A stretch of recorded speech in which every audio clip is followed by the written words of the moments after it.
Great fighters are defined by strength, determination, and heart. Great men are defined by their ability to perform in the face of adversity. Tonight, two of the greatest heavyweights to ever step into the octagon return in perhaps their defining moments as UFC fighters. Tank Abbott, eager to reestablish himself as the most dangerous striker in the UFC. And Mark the Hammer Coleman, former heavyweight champion who returns tonight almost a year after the loss of his title and fully recovered from a career-threatening injury. Both are legends in the octagon. Both are out to reclaim past glory, and both men have something to prove here tonight as the Ultimate Fighting Championship presents Redemption.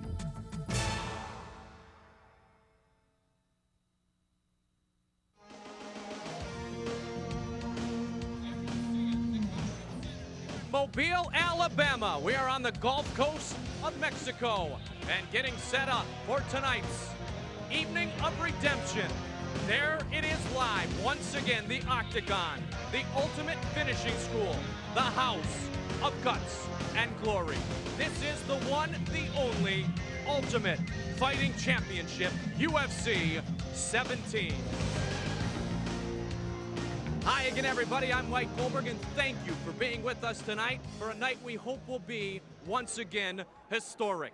They say always that adversity teaches a man about himself.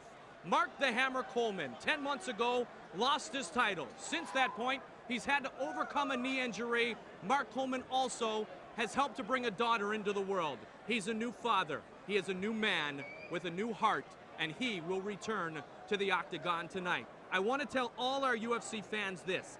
This may be the last chance for you to watch the UFC. If you are a UFC fan, if you love the best in mixed martial arts, pick up the phone, call your local cable operator, and just simply tell them, I want to have my choice to order the UFC in my home. It is a privilege to have you with us again tonight. It's also a privilege to have a man who's very passionate about the Ultimate Fighting Championship as my partner, the Olympic gold medalist, Jeff Blatnik. Middleweight's on the card tonight. This is going to be a great evening in Mobile. Perhaps the best middleweight tournament we've seen today. Goes, Henderson, Gilstrap, and Carlos Newton. These four really represent tremendous talent. The winner of that tournament certainly puts themselves in a position to look at Frank Shamrock and say, I want you. Frank Shamrock is a marked man right now, and the middleweight division in the UFC may very well be the deepest division in Ultimate Fighting right now. Alan Goes is an 8-time Brazilian Jiu-Jitsu champion. He has been very vocal about his desire to get inside the octagon and fight for the middleweight title. Well, these two have had a draw in the past in a more submission grappling style event, but Goes really left there feeling that he dominated, but it came out a draw. Henderson, an Olympic wrestler. We've seen the classic now, wrestler versus Brazilian Jiu-Jitsu yet again. So I really am looking forward to this middleweight tournament. Gilstrap and Newton also going to be very, very difficult to overcome and beat. Jeff, count them tonight. Not one. Not two, but three. Heavyweight super fights. Mike Van Arsdale from the Hammer House against Joe Pardo.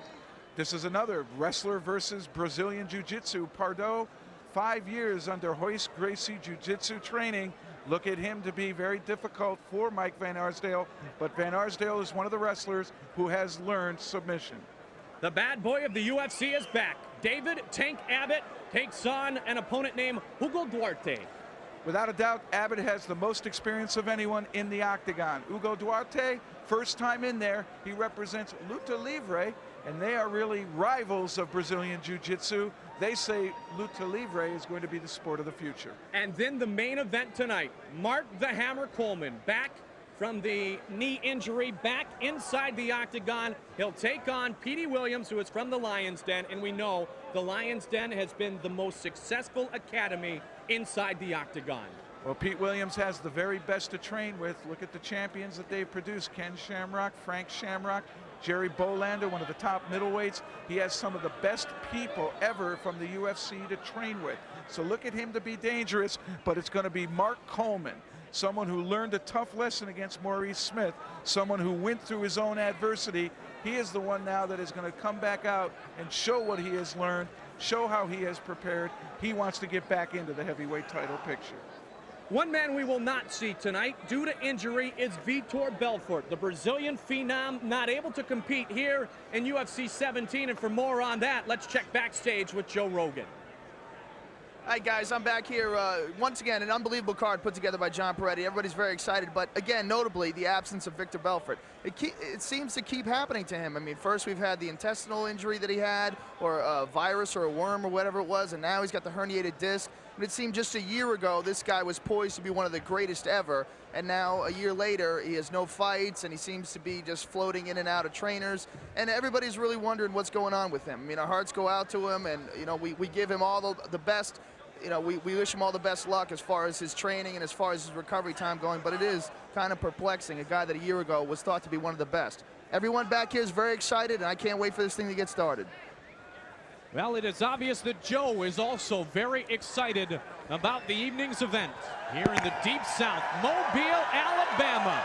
The ways to win in the UFC: by knockout, by submission, which is when a competitor taps his hand on the mat or his opponent's leg. If the referee stops the contest because a fighter cannot intelligently defend himself. If the corner throws in the towel, by disqualification. And if time expires, 3 judges will render a decision. A great card this evening, and as we mentioned, the middleweights really dominating.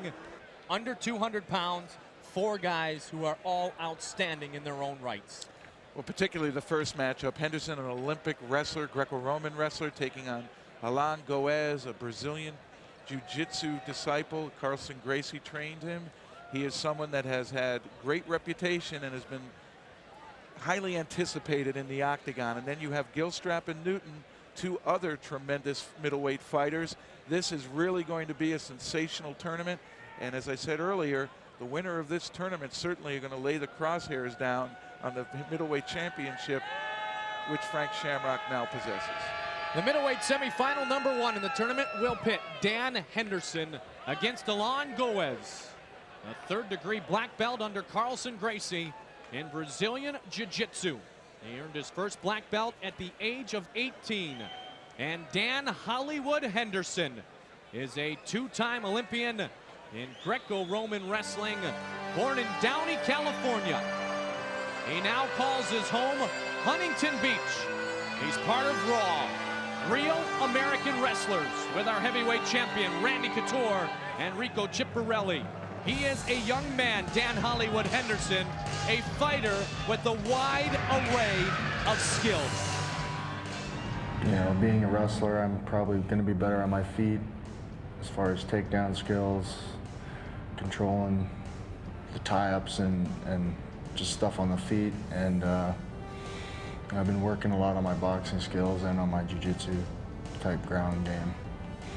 So I think I'm fairly well-rounded right now. Now, there's no question that young man is a great wrestler. Dan Hollywood Henderson. Henderson certainly is going to be in shape for this. The USA Wrestling National Tournament was at the end of April. He suffered an injury going into it, lost a tough match, and decided not to wrestle for 3rd and 4th because it really wasn't going to benefit him. Many people thought he was hurt. He's not. Excellent wrestler with the Raw team, Randy Couture, Rico Chiapparelli, really the coach. Look for him to take advantage of the takedown if he needs to. If he wants to keep this on his feet, it's going to be very hard for Alan Goez to take him down. His opponent tonight, Alan Goez, 27 years old, born in Rio de Janeiro, Brazil. He has been in the States for the past 4 years, living in Newport Beach, California. Quoted, "I've never trained this hard in my life for a fight." And here he breaks down what he expects tonight from Dan Hollywood Henderson. Henderson is a good wrestler, but good wrestler doesn't mean you'll be the best fighter. I believe in myself. I prepare myself to fight wrestler, boxer, karate, anybody. Then, like I said, I feel myself very confident, and I don't feel nobody can take me in that moment of my life. An 8-time Brazilian national jiu-jitsu champion, claims to have competed in over 250 matches. And behind Alan Goes is Carlson Gracie. He trains him, and Carlson was very, very complimentary of Carlson Gracie and how he prepared him for this fight. Alan Goes, look for him to be tremendous at submission. That is his forte. And of course, if he gets his opponent in the guard on the ground, he's going to be, one, very defensive, hard to hit, but two, most importantly, very dangerous there. He has improved striking skills, but I think that's what Henderson is going to test here. He may try to keep this on the feet and force Alan Goes to stay away from his strength, which is his submission ground game. The tail of the tape shows both competitors are 27 years old. Alan Goes and Dan Henderson, with a 5-pound difference. In the middleweights, it's not about size, it's about heart and technique and ability. Two very different backgrounds, jiu-jitsu and wrestling. Submission skills, of course, belong to Alan Goes. For the official introductions of the fighters, the veteran voice of the Octagon, Bruce Buffer. Ladies and gentlemen, this is the first semifinal bout of our middleweight tournament, beginning with the fighter standing to my left. He is a 2-time Olympic wrestling team member and a 3-time national champion with a mixed martial arts record of 2-0. Standing 5 feet, 11 inches tall and weighing in at 193 pounds. Fighting out of Huntington Beach, California with the Raw team, please welcome Dan Henderson. And his opponent, standing to my right, he is an 8-time Brazilian national jiu-jitsu champion with a mixed martial arts record of 3-0. Standing 6 feet, 1 inch tall, and weighing in at 198 pounds, he comes to us all the way from Rio de Janeiro, Brazil, and fighting out of Newport Beach, California, please welcome Alan Goes. Alan Goes was quoted earlier saying people have never seen a real guard since Royce Gracie left the octagon. Once again, our referee for this matchup, the first of the middleweight tournament, is Joe Hamilton. Get ready! Get ready! Get busy! Here we go. The middleweight tournament is underway. Alan Goes in the white trunks. Look for that pawing kick by Goes just to off-balance Henderson. Nice round kick there towards Henderson's leg. Alan Goes has a bit of a resemblance to Vitor Belfort. Smaller body, but a similar-looking guy when he's walking down the street or in the hotel before a matchup. Does he have a similar fighting style? We'll soon find out. Henderson, a very quiet individual. Alan Goes, always a smile on his face, it seems, when you talk with him. Different personalities, different styles and approach to fight, different sports backgrounds, wrestling and jiu-jitsu. Ooh, and that one got Henderson's attention. He came inside and didn't do anything, and he was ripe for a kick. Goes immediately after him. Goes really does like to kick. That's one of the things that is considered a strength, along with, of course, what he considers the best guard since Royce Gracie left the octagon. I know you personally were excited about this middleweight tournament tonight, partner. This is a feeling out process. I'm trying to get into the fighters' heads here. You're right, this middleweight tournament is loaded. We've talked a lot about Henderson and Goes, but Gilstrap and Newton, the Canadian national champion, Gilstrap and Maurice Smith protege. So we're talking quality athletes here, with all of them new to the UFC. It's quite different to be good in a practice room. It's a whole nother story inside the octagon. They are on their feet. Oh, right hand by Goes. Big time. Right hand by Goes tagged Henderson, and he went down in a heap. And now looking for a submission. He's got it tight. Goes, great job of scrambling out of it. But the wrestler learning some submissions. And Henderson tried to go for the leg. first strike has been delivered, though. And what a contradiction. It was Goes who landed the hard punch, and it was Henderson who had the chance at a submission lock. Shows the knowledge and how truly these people cross-train to prepare themselves to fight in the UFC. Let's go. Henderson wants nothing to do with Goes' guard, and he brings him back up. So this might stay on the feet unless Goes can either tag him again or find a way to take him down. Ron Goes and his wife Patricia have lived in the States for the past 4 years. And Hollywood Henderson, a two-time Olympic competitor. Now the quarters have been closed a bit. Sharp jab, now a knee returned by Goes. Good effort, gentlemen, good effort. Henderson loves the front headlock position in wrestling. That is what he basically has right here. He can choke from that position. Inside tight now on Henderson. This is like a Greco-Roman match now, with Henderson having to battle against underhooks, and Goes manages to drag him down to the ground. Henderson must fight now inside of Goes' guard. Goes is very proud of his Brazilian Jiu-Jitsu background and his trainer, Carlson Gracie. We all remember the great guard of Royce Gracie. Watch Goes' legs. If his legs get up near Henderson's armpit, Henderson needs to be careful. Goes is looking for some form of submission, generally arm triangle combination, one of the two.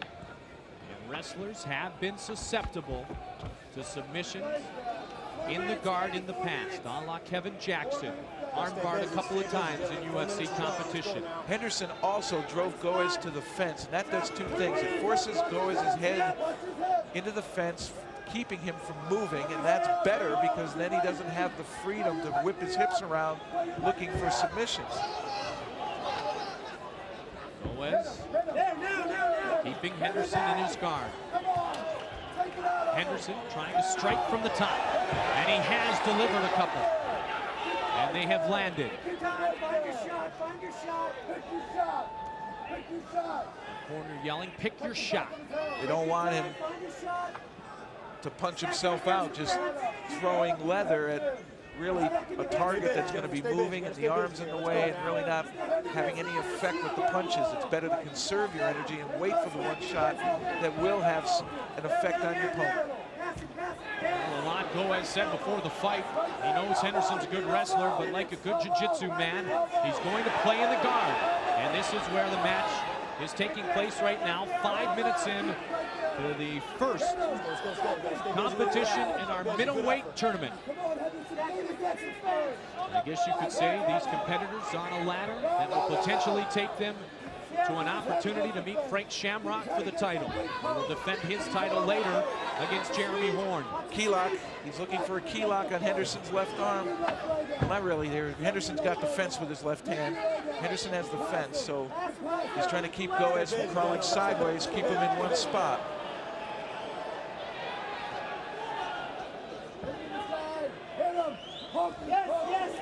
Now tonight, they continue to battle. Goes again bringing the legs up, looking for an arm or a triangle, but Henderson bringing his elbows in, preventing him from really locking onto an arm. Let's go, keep back. Good fight here. Let's go. Chess match. The wrestler trying to find a way to strike. The jiu-jitsu artist looking for a way to find submission. I believe Henderson wants to try to turn Goes back into the fence. He doesn't want to bring him out into the center of the octagon, give him room to maneuver. Looking for side mount, he's going to let him go. Force it back on the feet. Blood coming from Goes' nose. Henderson back up top. So is Alon Goes, 6.5 minutes in. I like what I see out of Henderson. He's not rushing it, taking his time, seems very focused and composed. 12-minute regulation period, 3-minute overtime in our middleweight tournament tonight. Another right hand lead by Goes. Henderson able to duck it, but it did hit the side of his head. Nice knee by Henderson. Henderson with good hand control is very, very comfortable clinch and has the overall great wrestling ability. Good effort. He's having a little fun striking here. This is a smart strategy for the wrestler. He can control where the action takes place because of his takedown skills, and he's forcing Goes away from his strengths. And you see Goes wanting to come down. Henderson will back right away from that. Goes laughing at him, but this is part of fighting. That's the old Hoist Gracie. That's correct. Hoist, though, would actually go in and tie up, but then actually just fall, dragging the opponent into that guard. But the big thing about the cycle of the life cycle of the UFC really has been the evolution of the education of all martial arts to how effective submission is. So many now of the fighters now are prepared for the basic submissions from the guard. And it takes something like what Frank Shamrock was doing in terms of his quick catches early on, like Kevin Jackson. You really have to catch the athlete. You have to set it up and catch it. Now Henderson said on cross-training, jiu-jitsu was fun. I now feel like I have a good submission defense. He hasn't had to use it too much. He was in Goes' guard for a number of minutes. Might help if Henderson has a little bit of a jab there to force the hands up and distract Goes and then take in that big right hand. They have now reached 8.5 minutes. There's a chance there. He could have uppercutted. Oh, and another left hand. Now he delivers. He did kick Henderson while he was down, though. He kicked Henderson while he was down. Joe Hamilton quickly making sure that the fighters are safe. A kick delivered when Henderson was down.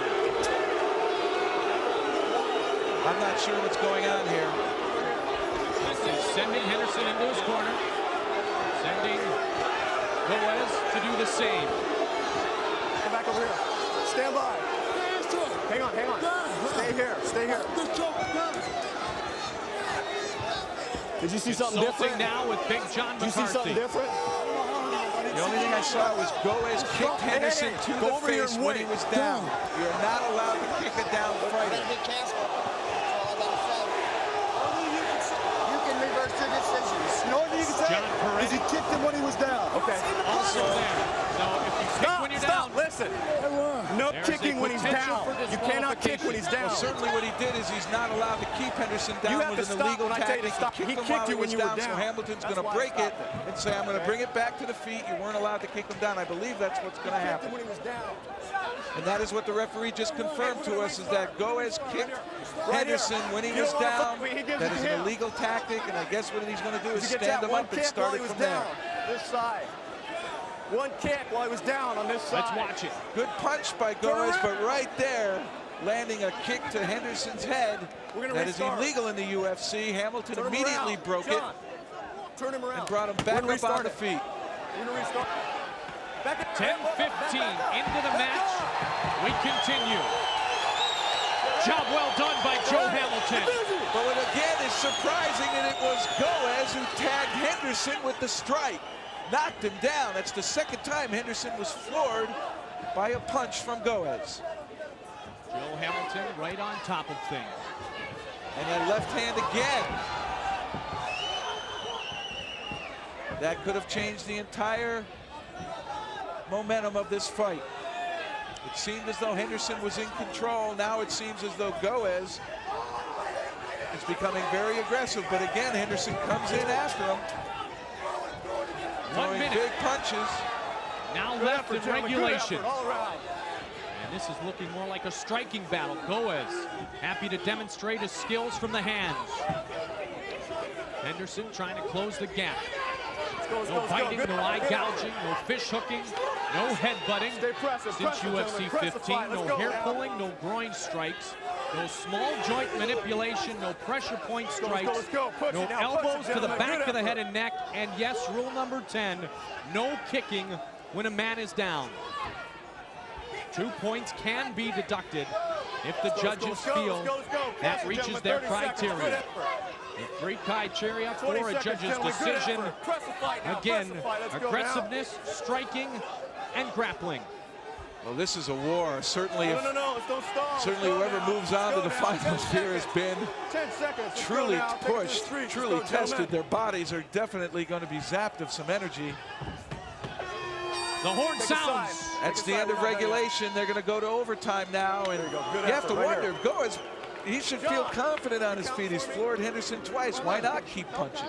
It's interesting, and you mentioned it a couple of times in the regulation period, Jeff, that the fighters almost changed roles, which just, again, accentuates how cross-trained these mixed martial artists are who compete inside the octagon. What the UFC has revealed is that no single discipline his kick. As soon as he kicks, you should be hitting him in the fucking face with your right. He's open for a right at all times. What has developed is a hybrid style.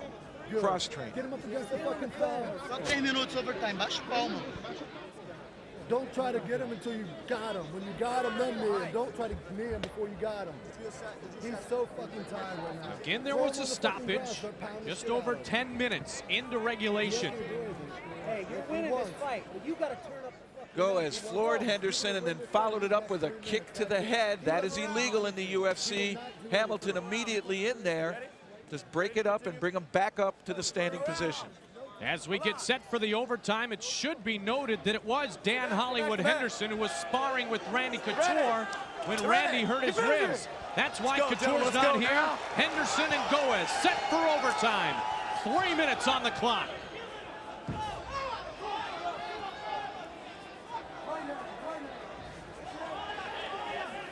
Henderson drops that left hand when he throws the right. Stay on it, stay on it, stay on it. That is why Goes has been able to come over the top with his right hand. There too, he dropped his hands when he kicked. A wrestler and a jiu-jitsu man going toe-to-toe here in overtime. Delivering strikes, the love for the knockout.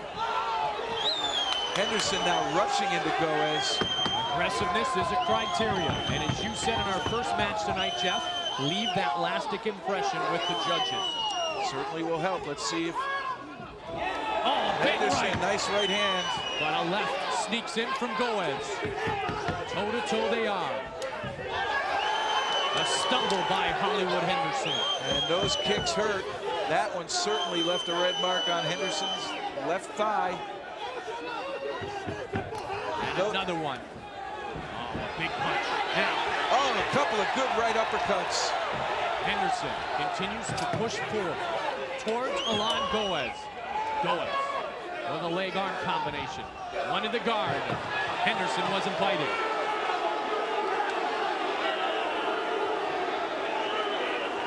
Seems as though Goes gets frustrated at times and wants to drop down, maybe to collect himself. Henderson staying very disciplined when you consider that, to stay on his feet, because you know what? He knows how to wrestle. He's a two-time Olympian. He also respects the jiu-jitsu background. But the object, yes, that's exactly what he's doing, is respecting the background. The object of wrestling is to put your opponent on the back, not to jump on somebody who wants to stay there. Goes looks very fatigued here now, Jeff. Yes, he does. He does look tired, and we have an equipment problem. Goes' glove on the left hand is off. They're going to have to find a way to tape that on. And at this point, I would have to think that fatigue is affecting Goes right now more than Henderson.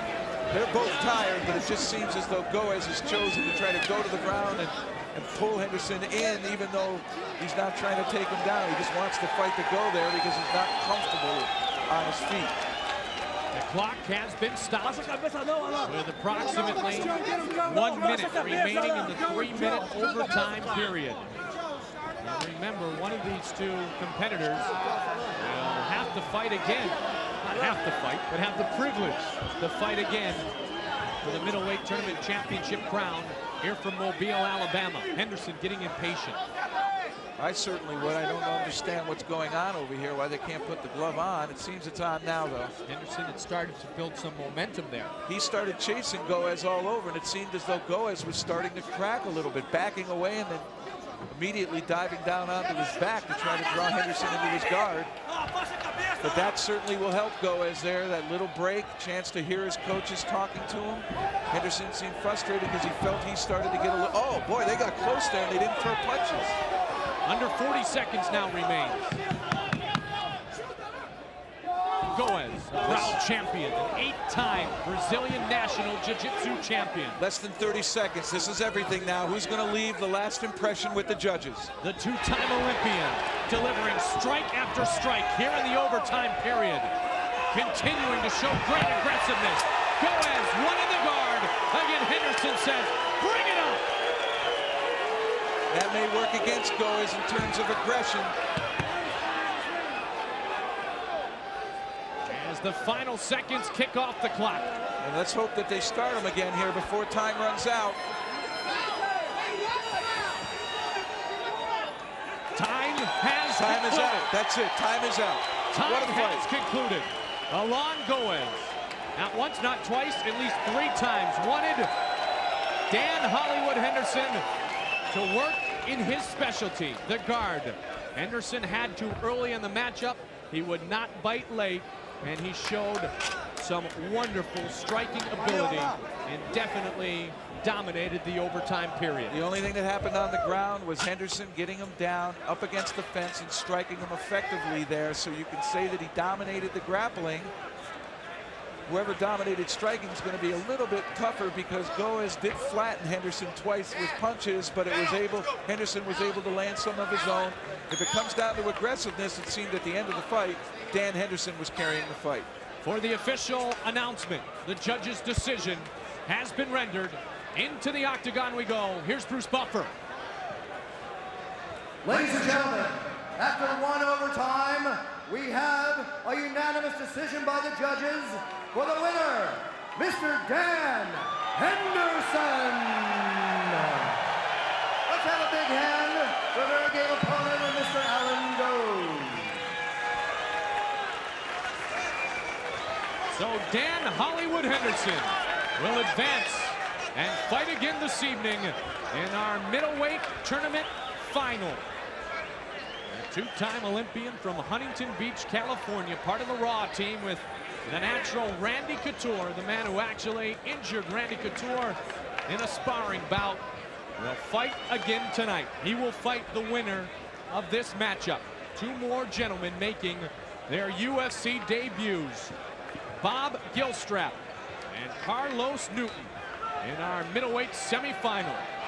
Gilstrap, submission and kickboxing, and another jiu-jitsu man in the Canadian, Carlos Newton.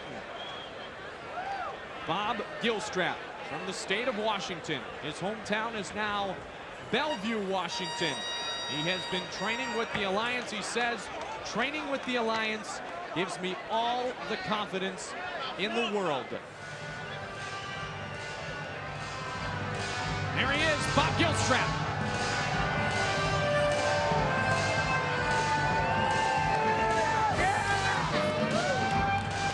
And the former champion, Maurice Smith. Certainly Gilstrap has one distinct advantage in his fighting techniques. He is surrounded by wonderful teachers. It's like a tight family unity, you know, everybody, and it's great. Teamed up with I'm very fortunate with the people I train with, Maurice, Frank, Kosaka, cross-training with all these people has made me who I think I am, hope I am. Well, what he is a man with a mixed martial arts record of 7-2. 3 fights in Canada, 2 in Brazil, and another one also out of the United States. 24-year-old Bob Gilstrap will be contested this evening inside the octagon by Carlos Newton, just 21 years old. The discipline description on Bob Gilstrap. Good puncher and kicker from his kickboxing background. Certainly he learned from Maurice Smith and Kosaka the defense on the ground, usually using the guard. It'll be interesting to see how he matches up here against a Brazilian Jiu-Jitsu specialist. Excuse me, Canadian Jiu-Jitsu specialist. And also one of the most philosophical fighters in the UFC. Carlos Newton idolizes the legendary Japanese swordsman Miyamoto Musashi, a samurai who founded his own school of swordsmanship. And that gives this young man confidence and focus. It's a difficult situation, but I'm a very talented individual. So at least I believe I am, and I'm not your usual person. From that, I draw a lot on my competitive spirit more than just here to show what I got. It's a lot more to me than that. I'm gonna do good, gonna win. I know everyone says that line, but I wouldn't be here if I didn't think I was going to win. Carlos says, my toughest fight is always with myself. Very interesting young man. And that is the philosophy of the great samurai Musashi, in which he holds in such high regard. He felt that it's the man who can defeat himself is the one that has the greatest potential, is the greatest warrior. Excellent at submissions with a jiu-jitsu background. Has some boxing skills, but he is giving up 20 pounds. He is the lightest of all these middleweights. So he is going to have to be in tremendous shape to be able to carry himself the full distance along with that excess weight of his opponents. Interesting in reading and talking to Carlos Newton. He's got a complete inner mastery over oneself, a sense of oneness with nature. He fights the fight in his head.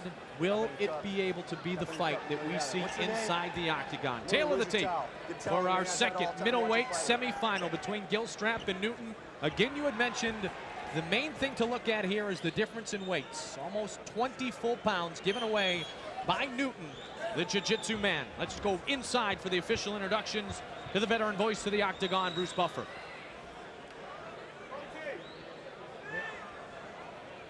Our next semifinal middleweight bout begins with the fighter standing to my left. He is a submission fighter with a mixed martial arts record of 7-2 and a professional kickboxing record of 5-2-1. He stands 6 feet, 2 inches tall, and weighs in at 199 pounds. Fighting out of Bellevue, Washington, please welcome Bob Gilstrap.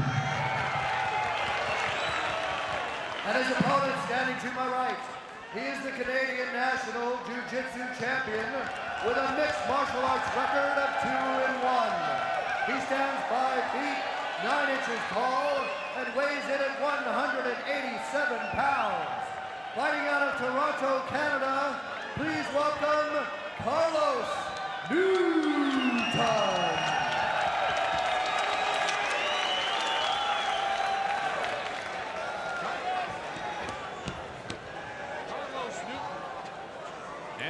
Carlos Newton has said the only thing that limits your technique is up, your own let's imagination.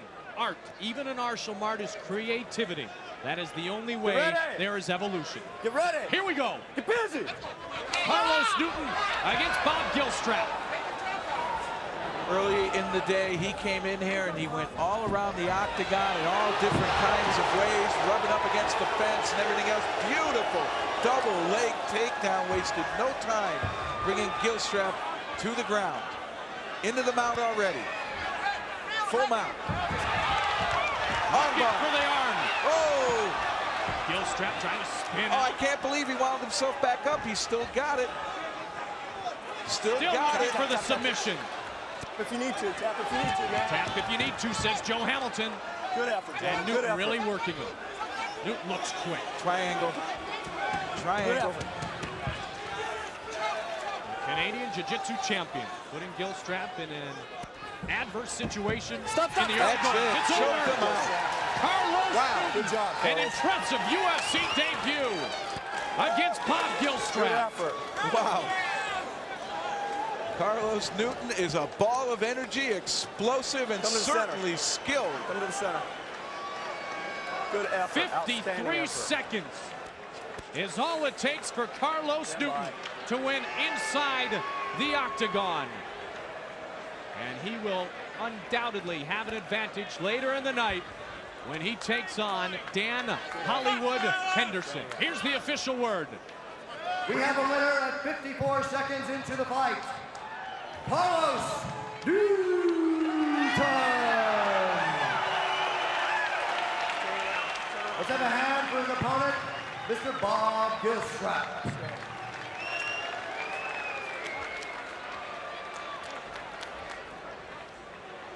Well, we see the ground game is so important, submission so important, and here getting the triangle choke tight on Bob Gilstrap there, and he's milking it. He's keeping good pressure on it, and you see Gilstrap just run out of air, immediately tapping. Joe Hamilton breaks him up. We have not one, not two, but three heavyweight super fights tonight. This is our first one we are looking forward to. Mike Van Arsdale set to take on Joe Pardo. The 31 and 32-year-olds with lots of fighting experience, but both making their UFC debut. Pardo, a background in Brazilian Jiu-Jitsu and boxing.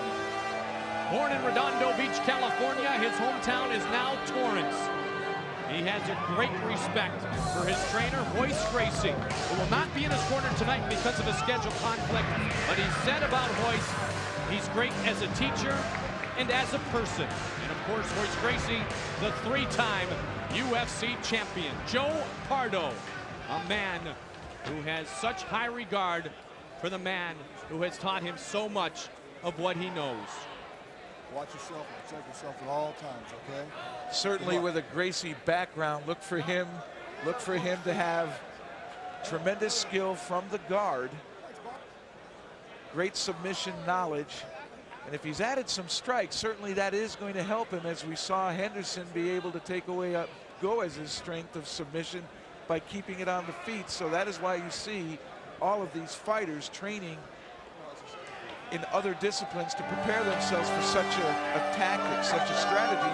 Quite frankly, it's a smart one. Why play the other man's game? Mike Van Arsdale's game is freestyle wrestling. He's part of the Hammer House. And he likes the entangled arm lock, the key lock. Learning submissions recently, and he's even quoted as saying submissions are fun. Undefeated in mixed martial arts competition, he is managed by none other than Mark the Hammer Coleman. Last year, an injury-plagued year for Mike Van Arsdale. There is no doubt that he has very, very good wrestling abilities. Very close matchup here in our first heavyweight super fight. Van Arsdale has been quoted as saying he's eager, he needs this fight, and he's not overly concerned with the style of Joe Pardo. Both are over 30 years old. The weight difference is minimal, the height difference even less so. And we are getting set for our first of three heavyweight matchups for the official introductions. Here's the veteran voice of the Octagon, Bruce Buffer. Ladies and gentlemen, this is the first heavyweight super fight of the evening. Beginning with the fighter standing to my left. He is a Brazilian Jiu-Jitsu expert with a record of 13-0. He stands 6 feet tall and weighs in at 214 pounds. Fighting out of Torrance, California, and making his Octagon debut, please welcome Joe Pardo. And his opponent, standing to my right, he is a freestyle wrestler and former NCAA and World Cup champion. He has a mixed martial arts record of 3-0. He stands 6 feet, 2 inches tall, and weighs in at 223 pounds. Fighting out of Phoenix, Arizona, please welcome Mike Van Arsdale. And when the action begins, our referee for the evening is Big John McCarthy.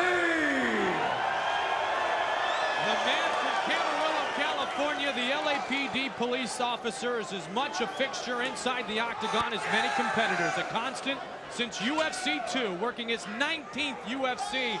Let's get it underway with Big John McCarthy. Here we go, here we go. Are you ready?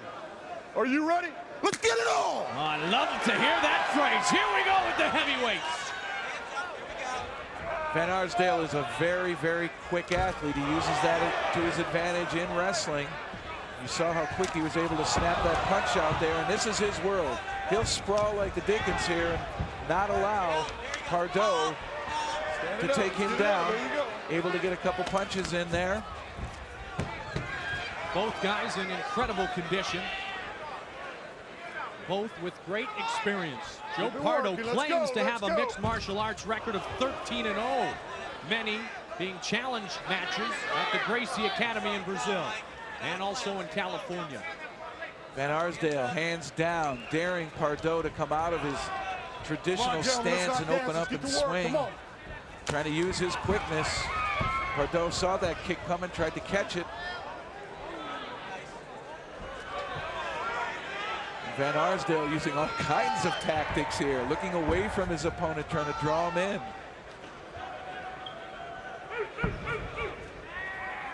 An unorthodox fighter trying to get in the head of his opponent. A few mind games, if you will. But the key is focus, stay within yourself, don't extend. Pardo likes to feel his opponents out, Jeff, before coming up with a game plan. He feels that he adjusts to his opponents quickly. He is good on offense or defense. Maybe this is his adjustment period right here. Well, it seemed as though he wanted it to go right to the ground. He shot on Van Arsdale, he rushed him, he tried to get close to him, and I'm sure he wants to go to the ground. This is the second straight fight where we've seen a wrestler say, hey, I'm not going to jump into your world unless you have to bring me there. Shaking him off with a guard attempt again. Sizing him up. Little gamesmanship here. Delivering with the kick. Van Arsdale trying to connect with the right. Again misses on. Oh! A good shot delivered with the right foot. And now to the ground it goes. A half guard applied.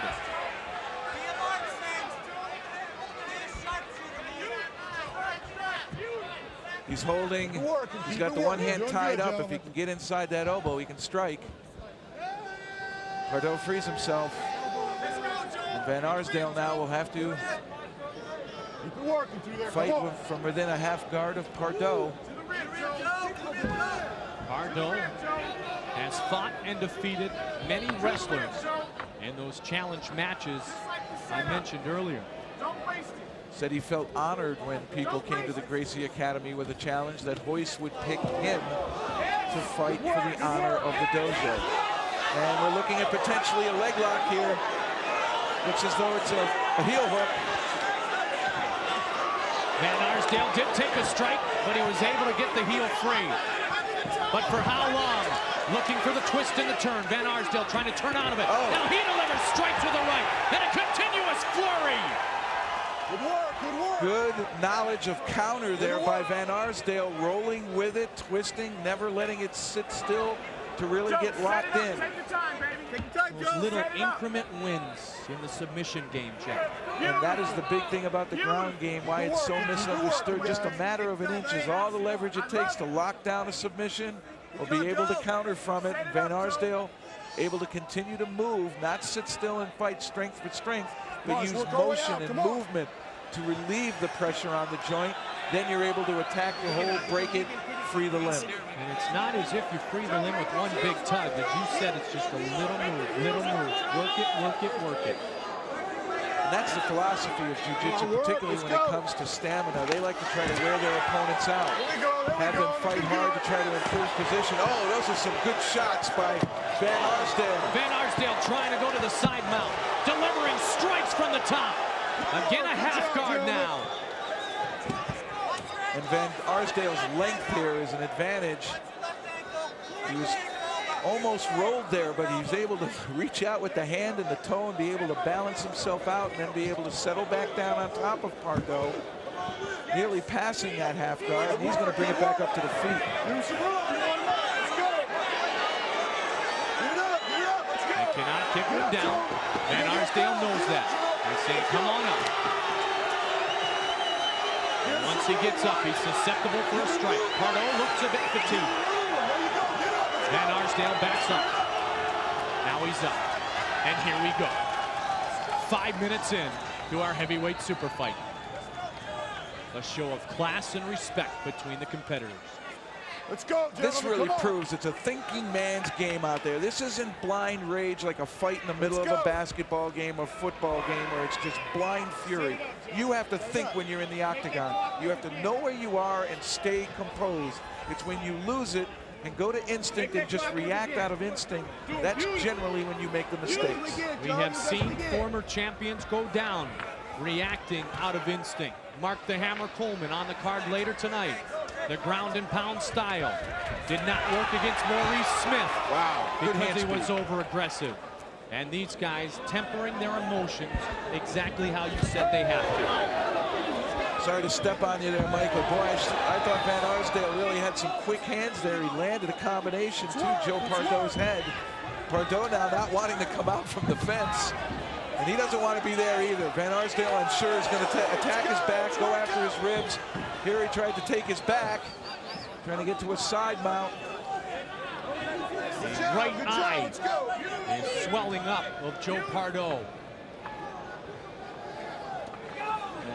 Van Arsdale has found success with strikes, particularly here from within either a half guard. This is the first time he's been in Pardo's full guard. And it's closed. Again, Pardo, a former national wrestling champion, born in Waterloo, Iowa, fighting out of Phoenix, Arizona. Great conditioning. An asset to Mike Van Arsdale. He feels wrestling is more anaerobic with short bursts, while mixed martial arts becomes more aerobic, a case of endurance. Aggression is important in a long fight, but also taking your time, being efficient with your energy. Wrestling is just a 5-minute blast, and if you don't score enough points in regulation, you have a 3-minute overtime, 2-minute overtime, and so it is more anaerobic. You have to spend your energy in less time. It's a higher intensity for that short period. All of Van Arsdale's 3 mixed martial arts victories came in one day in Brazil.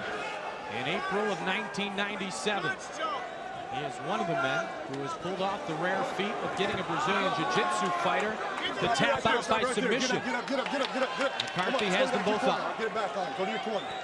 Let's go. 7.5 minutes. The two have gone at it. Stop time.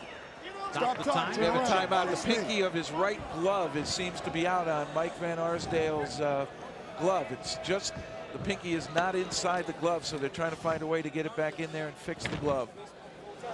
Now you can forget bad imitations, partner. This is the most me. intense hand-to-hand combat Let's ever. go. What do you work? Let's go. Face me. This sport has really evolved. Are you ready? You're not set. There have been our critics, and they certainly have looked at it, but the safety record speaks for itself. 61% of the fights ended submission. That means a person tapping out. In martial arts, that's honorable. In no other sport can you tap out. You either are called a quitter, or in Roberto Duran's case, no mas for the rest of your life. Here in the martial arts world, it is Come on, honored. gentlemen, let's work. Let's do something. Here we go. The respect shown again with the hand tap a moment ago. They know that this is their livelihood. They fight for a living. And you will know throughout the years, if you get a chance to catch the personalities of some of these men in the octagon, that away from the octagon, they are some of the nicest people in the world. Almost like the fighters in hockey, the tough guys in hockey, who away from the ring are the family men. Oh, good punch by Joe Pardo. And the guys who are the nicest walking up on the street. But right now, it is the fiercest of hand-to-hand combat. And Van Arsdale has had the upper hand here in the regulation time. Pardo is not going to win that takedown. In fact, when he goes down, he opens himself up for a number of opportunities to strike for Van Arsdale. Van Arsdale, to his own credit, though, is a two-sport athlete. He lost a 0-0 overtime match in the finals of the Nationals against Olympian Melvin Douglas. And he says it's tough to do both, but he loves the sport of wrestling. He also likes the challenge of submission. Submissions are fun. They're great because you can't always win the strikes. And the knowledge of submissions also, he said, helps you avoid submissions, which is one of Pardo's specialties. But Van Arsdale has certainly had the upper hand through 9.5 minutes here in our heavyweight super fight. That's exactly what he should be doing. He's taking advantage of Joe Pardo's head being down. The back is fully exposed. He's hitting him in the ribs, and Pardo rolls over to his back. Van Arsdale now has a side mount. He'll have operating room now. He may have a chance to make some space and get some strikes and maybe a knee. 3 minutes. You're okay, Mike. Use that left. Work it out. Let's go. Elbows to the face. Mike Van Arsdale said, in one world or another, I will be a world champion.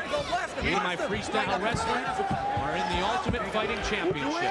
Oh, he turned his back. He's got his back. He's taken Pardo's back. Pardo wants no more of the striking.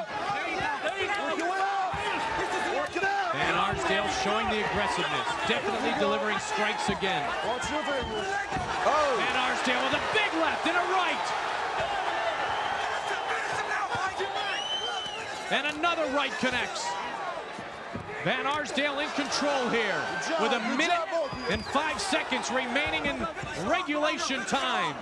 A 3-minute overtime awaits if the fight goes that far. There's the tap, and it's over. He tapped. Mike Van Arsdale Arsdale, victorious in the heavyweight super fight.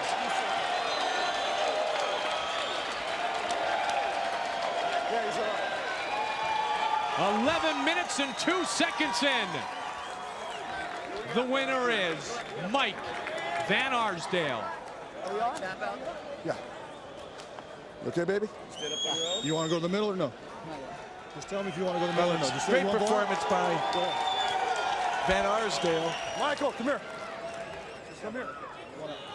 Interesting. Seems in great shape. Still has a lot of stamina left. Constantly moving. And he controlled the fight with the ability of the takedown. That's the one advantage wrestlers do have. Pointing to his heart, saying, I've got great heart. Here's a look at the way it ended. After an accumulation of strikes and finding himself he said we had to hurry it up. That's why side-mounted by Van Arsdale. He reaches up and he taps the shoulder of Van Arsdale. McCarthy right there to break it up.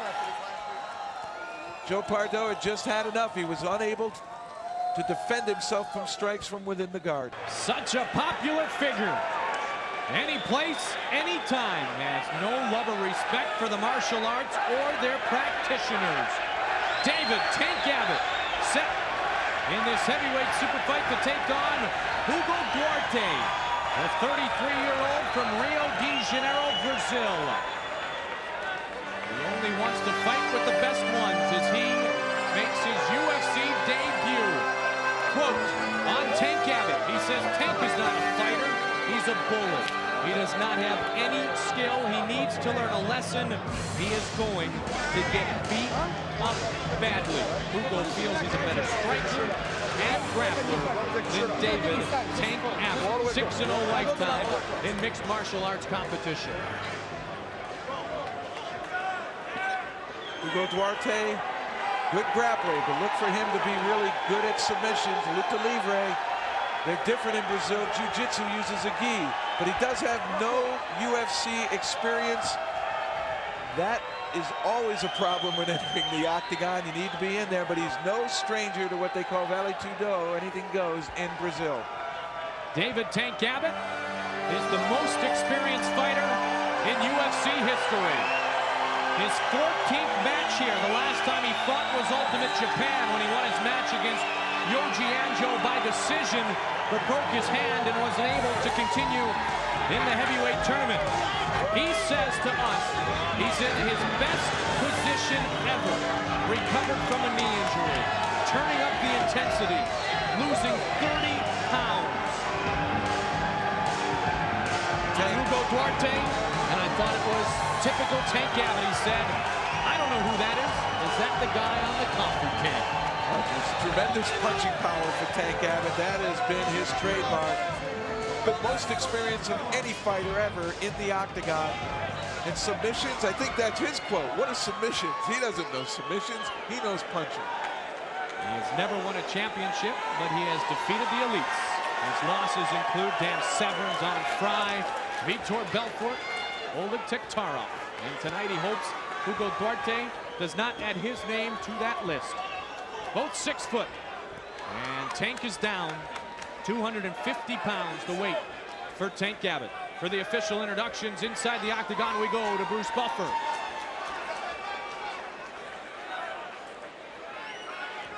Ladies and gentlemen, this is our second heavyweight super fight of the evening. Beginning with the fighter standing to my left. He is a former Brazilian Luta Livre Esportiva champion with a mixed martial arts record of 6-0. Standing 6 feet tall, weighing 227 pounds, and fighting out of Rio de Janeiro, Brazil.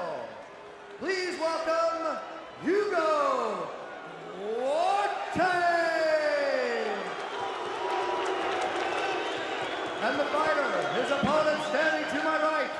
He is no stranger to the octagon. He is competing in his 8th Ultimate Fighting Championship. He is the UFC 6 and Ultimate 96 runner-up. He stands 6 feet tall and weighs in at 250 pounds. He is the pit fighter from Huntington Beach,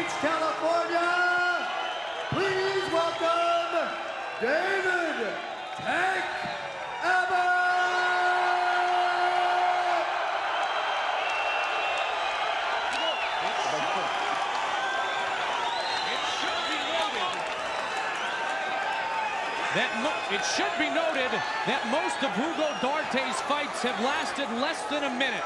His last fight lasted only 28 seconds. We are getting set to go in heavyweight super fight number 2 into the octagon to Big John. Back it up, back it up, back it up. Hugo Duarte, though, you have to ask who has he fought. One of his best fighters he's had in there is Harold Howard. Somebody in the UFC that last few times in has not had success. Tank Abbott can wrestle. He has a wrestling background. He's capable of defending against takedowns. And that is what Hugo Duarte is immediately out to do, and he gets him.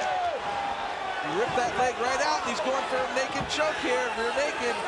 Abbott doing a nice job of getting out of it. Now the armbar. Tank again.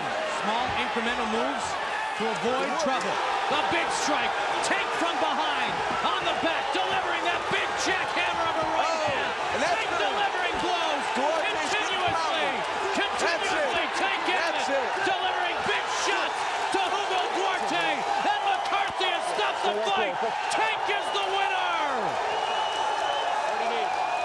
Lay down. Lay down. Lay down. It's okay. It's okay. It's okay. You stay right there. They are on their feet here in Mobile. It's okay. It's okay. It's David Tank Abbott. Got it right here. Give Abbott credit. He got out of a choke. He got out of an armbar. And when he got on top, he took full advantage of it. What?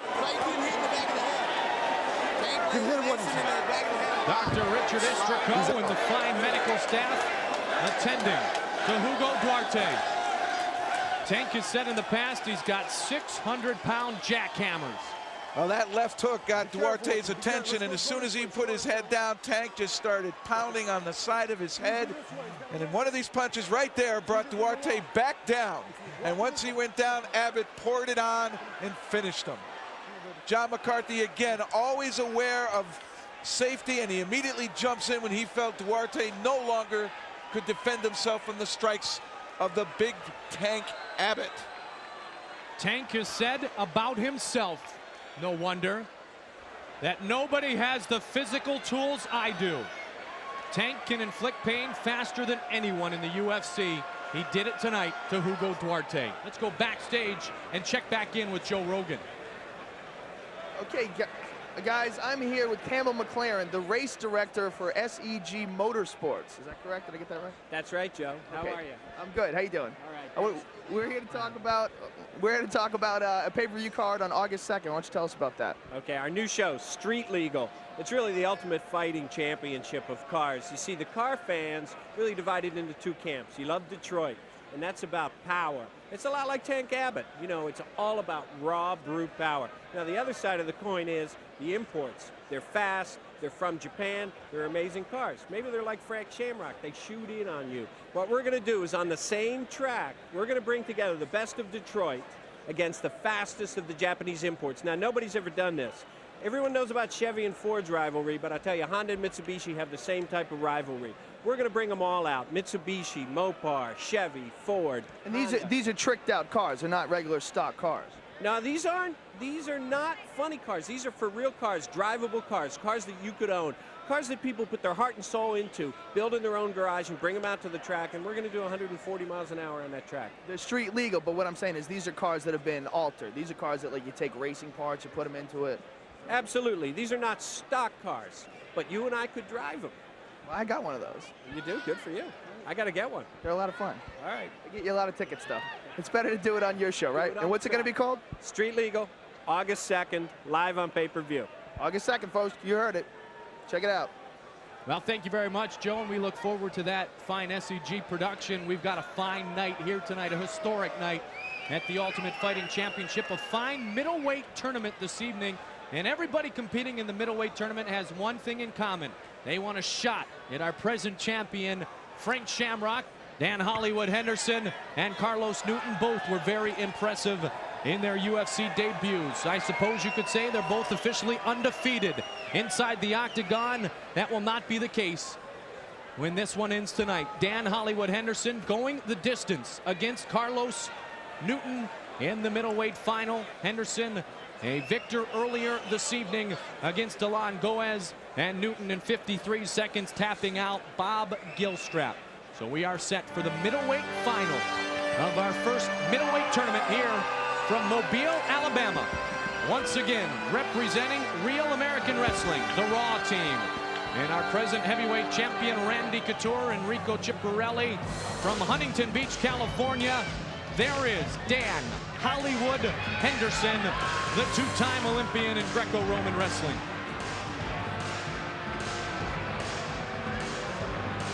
Henderson went through a war, Mike. He went through a long overtime to beat Alon Goez. Certainly that's going to have an effect on his body, but he's had some time backstage to be able to recuperate. And to his advantage, he was the first bracket of the two, so that does give him a little bit more rest. But Newton got his fight over with very quickly.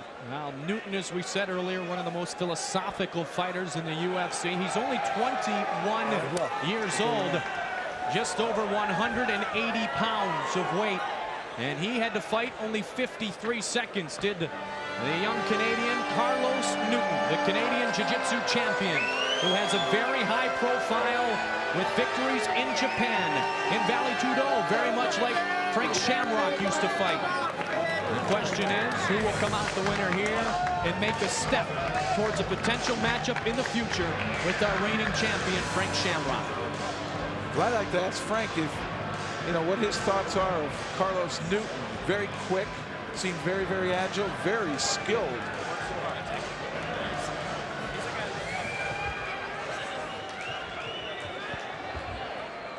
Carlos Newton, born in the Virgin Islands, favors the chokes, seems to always win by an armbar, and certainly he got the tap out quickly against Bob Gilstrap in the middleweight tournament semifinal. Bruce Buffer, the veteran voice, working his 7th UFC. About to give us the official introductions. Like to remind you on the tail of the tape, you've seen these numbers before. The ages haven't changed, nor has the weight. 6-pound advantage for Dan Hollywood Henderson. Now inside the octagon for the official introductions. Here's Bruce. I'm going to ask him if he's ready. Then I'm going to ask you, once you give me that introduction, I'm going to tell you, let's get it on. You got any questions about anything? Protect yourself at all times, all right? Good luck. The winner of the UFC 17 middleweight tournament. Beginning with the fighter standing to my left, winning his first bout by a unanimous decision from the judges. He is a 2-time Olympic wrestling team member and a 3-time national champion with a mixed martial arts record of 2-0. Standing 5 feet 11 inches tall, weighing 193 pounds, and fighting out of Huntington Beach with the Raw team. Please welcome back Dan Henderson. And the fighter, his opponent, standing to my right, with a win at 54 seconds in his first bout, he is the Canadian National Jiu-Jitsu champion. He has a mixed martial arts record of 2-1, standing 5 feet 9 inches tall, weighing in at 187 pounds, and fighting out of Toronto, Canada. Welcome back, Carlos Newton.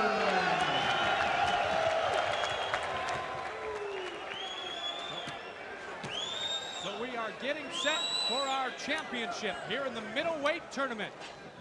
Dan Hollywood Henderson, a fighter with a wide array of skills, ready to take on Carlos Newton. To get us underway, inside the octagon we go to Big John McCarthy. All right, here we go for the middleweight tournament. Are you ready? Are you ready? Let's get it on! Here we go. Newton, very fresh, came out quickly in the semifinal matchup. Newton's looking sharp. He's really on his game tonight. I don't know if Dan's got the energy to take him out, but it's going to be tight. It does seem as though Newton has tremendous speed. Yeah. He's putting the pressure on him, too, and which is smart because he knows that Dan's been through a war. Oh, my goodness, a nice big recovery. flip and a turn. Beautiful, beautiful. He's got position. Good work, John. Well, that almost reminded me of you with Zinoviev there. He had an opportunity to really pound Newton down with the slam, but it seemed as though there was too much rotation. He couldn't get it to impact as well as he could have. Yeah, they both turned with it. They were smart. They took the power out of the slam. But it's getting dangerous here. Carlos is going to get into his game, and I hope Dan doesn't get too aggressive with him. Well, it'll be interesting to see now truly how good Henderson is at defending against submission. It seems as though Carlos Newton is very well versed in his ability to move those legs up and use an armbar triangle combination to go ahead and be able to take out his opponent. Yeah, he's very patient too, Jeff. He's going to wait him out. And, I think with Dan's failing energy, he's going to catch him with one of these. He's got the leg up, going for the leg, going for the armbar. Don't worry about it. Keep going. I can't stop it. Let's go. Henderson's getting in some nice shots. Oh, he's trying to come around. He's got that leg stepped over there, and that's keeping Henderson. Yeah, he's trying to sweep him. Right, he's trying to, as we call it, scooting out to the side. Henderson, though, lands another right hand. Work through it. We got to work through it. Keep going. He's nice and low. He's nice and square. It's going to be hard to turn over. And unless Carlos can turn from the bottom, he ain't going to get him. He's turning right now, though. See him getting sideways? He's going to reach up for that arm. That's something that I've seen quite often from the Lions, then going into that half backwards roll and waiting for the top man to either spin to one side or the other, and then immediately sees an arm, look for armbar. Yeah, you got to change your leverage. You got to get that arm in between your legs. Carlos is slick. He's going to get him, I think. He's got a good base here, and he's really weeding him into the program. Well, Henderson uses a ground and pound tactic. He used it well against Goes. The brief time they were on the ground, he dominated. He's got good striking from the ground, too. That's real important. A lot of wrestlers lack that, but Dan's got it. He's really going to punish him if he stays in this position. Henderson also someone that's always been in shape in wrestling. Good. Stop right there. Get in your corner. In your corner. Get in your corner. I'm not sure what's going on here. Wow, that was a tough call. They pulled him up. I'm not sure why. There's some, I think it's equipment problem with Newton. Something's wrong with Newton. It's a tough break for Dan. Getting out of that position like that, he doesn't have much energy to get him back down. Put that mouthpiece in. Let's go. That's it. Let's go. In there. Turn around. There's something with the glove. Turn around. Mouthpiece is back in. Henderson now is being talked to by John McCarthy. They're going to start it again. Are you ready? Let's get it on. Come on.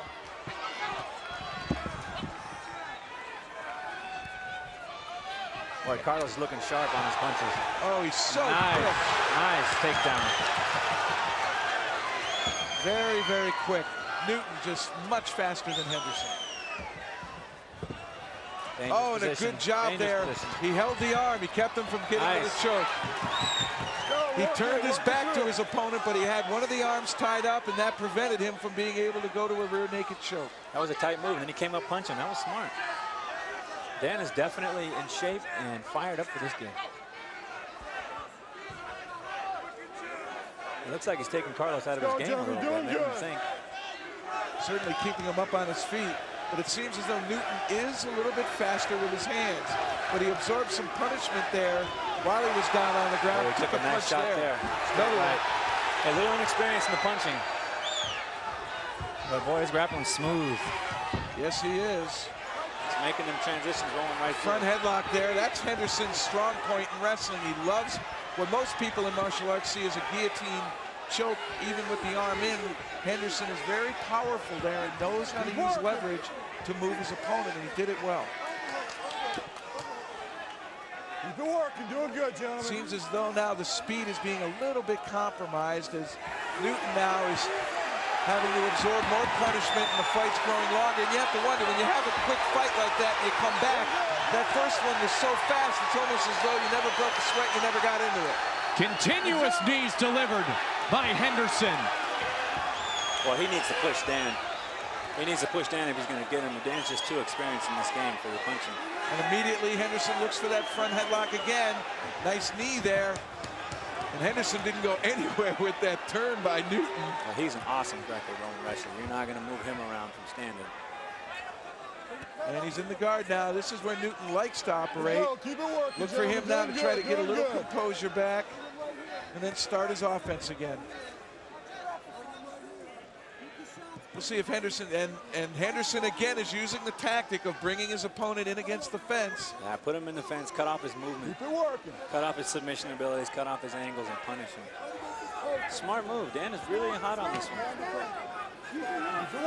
Certainly having the heavyweight champion in your camp is something that's going to help you in preparation, even if it is for a middleweight fight.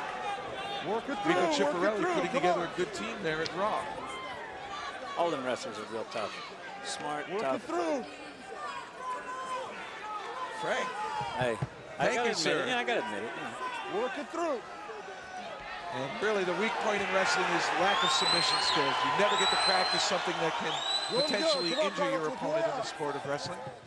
6 minutes, 15 seconds into our middleweight tournament final. Again, we're having the pleasure of being joined for commentary by our reigning middleweight champion of the Ultimate Fighting Championship, Frank Shamrock.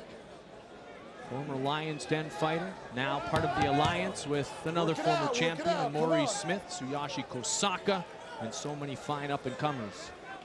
I'm sure a lot of the public would like to know, Frank, do you still train with Lions Den fighters? A couple of them. They come up and train with me once in a while. We're quite a distance apart, so I'm not able to. But I got a bunch of young guys now that I'm bringing up. A little fighting brood, you know. So many people into the alliance. It was a great comment made by you, Frank, and Maurice, really, when you first started to work together, about how you both felt like you had some new toys to play with. Yeah, that's great. You with the striking, and of course, Maurice with the submissions. Frank, I'm sorry, Jeff, how truly difficult is it for the people at home watching to remain patient when you're in the guard? I know that's something you have to do, but for those who have not experienced the fights that you have, it seems out of a concept of my mind how you can remain patient when somebody's in your face trying to pound you. Yeah, it's hard. The guard is a very practiced defensive position. There's just so many outlets and submissions and everything, and it's a big riddle. And to stay patient while someone's punching you, you're being punched out or whatever, is very difficult. Henderson continuing to land shots to Carlos Newton. Is he going to back off? Is he going to strike again? McCarthy asking Newton if he's okay. He is, and they're back on their feet. We have fought now for 8 minutes. Good This fight. is a great fight, yeah. This is great. I think Newton's inexperience is going to come out here if he goes a little bit longer. He's getting in unknown territory. He's not sure what to do, how to finish him. Henderson has been able to take what should be good position for Newton with the takedown into something that works for him, going with that front headlock, what we refer to in wrestling front headlock, which is more of a guillotine in martial arts, and then being able to use that leverage to get out from the bottom. Through it, come on. Very unusual. Haven't seen a lot of that yet, but that just happens to be one of Dan Henderson's strengths in Greco-Roman wrestling, is that front headlock. And now it looks as though it's Henderson here who has maybe punched himself out a little bit. His hands are down. There they come back up. I think that last kick hurt him pretty good. He sunk that in deep, right with the shin. Caught him right on the left part of the knee, didn't he, Frank? Yeah, Carlos would be smart to go back to that, because Dan took a few of those from Goez and kind of wore that leg out. And it was that same leg, Henderson's left leg. Henderson does look a bit fatigued. Remember, he had to go the distance, 12 minutes and a 3-minute overtime already tonight to defeat Alan Goez. Henderson, I think, did punch himself out a little bit inside of his guard, Carlos Newton's guard. Carlos needs to seize this opportunity right here and just take it to him. I agree with you. Oh, he's connected there. Now he's going after it again with the left. Down goes Henderson. A strike down. Looking for a submission potentially. A spin by the wrestler. And Goez striking from his back. Pardon me, Newton continues to strike. Interesting. This looks exactly like a wrestling hold here. Fighting for a takedown. You wrap the opponent's leg like that to keep him from spinning behind, but Henderson now a little bit more in control now with a side mount, but he's not doing anything with it, and he's catching strikes to the side from Newton. I think he's tired himself out. I think he's just trying to hang on, wait for this time to pass. He's got about 1 minute and 50 seconds still to wait, Frank. 12-minute regulation, 3-minute overtime. I think he's going to stall and try to hang out. He's got to catch his wind. He's going too hard for too long. Newton would be smart to take advantage of this opportunity right now. And Henderson, right? Henderson had that very long first fight against Alan Goez, and perhaps that is going to be the decisive factor in this fight. Henderson just not having the energy because Carlos Newton fought 20-second fight there, something you're used to doing there, Frank. Well, Frank And Dan Hollywood Henderson fought before. Henderson said he wants Frank again to demonstrate that power against our champion. Dan is really impressive on his conditioning and on his strength.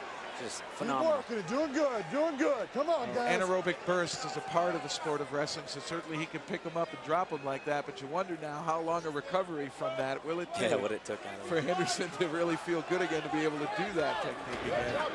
And I don't think that hurt Newton very much at all. I think he landed flat, that distributes the energy, and it's not going to bother him too much. 45 seconds now left in regulation time. As we anticipate an overtime, you get 60 seconds in between regulation and overtime. Does that seem like the shortest 60 seconds of your life? It does too, but it is much needed. If you go that long, 60 seconds is wonderful. 10 seconds is wonderful, 60 seconds. And it really gives you a chance to get your mind straight, get a new game plan, get back in there, get some fire. Oh, and another strike by Henderson. Remember the criteria. We've mentioned it earlier tonight. Aggressiveness, striking, and grappling. If indeed this does come down to a rendered decision by our 3 judges, Michael DiPasquale, Tony Molyneux, and Judo Gene LaBelle. You all have great UFC experience. There's the horn. 12 minutes coming to an end here in our middleweight tournament final. Back to your corner. You got 1 minute. Frank, what do you do in this 1 minute? What do you do? Rest. Well, that's simple. Drink Yeah. water. Get a good game plan. This is where your second comes in, because you're not thinking about it. You usually don't know how to finish the fight. You need some outside help. Really get your focus back in what you're doing. And I mean, getting that breath really helps. You have no idea. Frank, your corner's barking at you. They're saying lots of things, but you're totally fatigued mentally in this situation. Are you hearing what your corner says? If you've been training, you're hearing what your corner says. If you've been working with them, they've been telling you the same thing over and over and over. They know the game plan. And all you need is just a second opinion. It's like when I'm doctor getting a second opinion. You may know what you think you need to do, but that second opinion is so tough. Is there a feeling of security being around the people that train you, feeling comfortable, knowing you're secure there? Definitely, definitely. When I fight, I try to go to my corner fight because they're there. They can help me. You know, it's a big part of the game. Work your way over there. Get over there. Comes in, you time up. Advice from the champion, Mike. It has worked very well for he and Maurice Smith, and not just a great respect for each other's abilities, not just a great partnership, but now a great friendship with Maurice Smith. And the alliance is up and running, and so are these two for overtime. Carlos Newton, 21 years old. Dan Hollywood Henderson, 27 years old. Carlos still looks fresh. Yes, he does. Wow. For the middleweight tournament final. He's got some snap left down. Henderson looked good, though. When he turned around, he had a good composed face. Question is, though, it's okay to feel all right, but do you have the energy to put your hands up and use it? Yeah, body won't do it. What are you going to do? You can have all the mental power you want. You got that knee up high. That shows that he's feeling pretty good about that minute rest, doesn't it, Frank? Yeah, he's really, Carlos is coming out strong. He's really kicking. I think he can catch Dan with a kick if he keeps working him. Work the leg and then work to the head. He's throwing heavy leather. He's throwing power punches. He's setting it up with the first one and then throwing the heavy one second. Hands on the waist just momentarily. Quick breath. There's another big kick.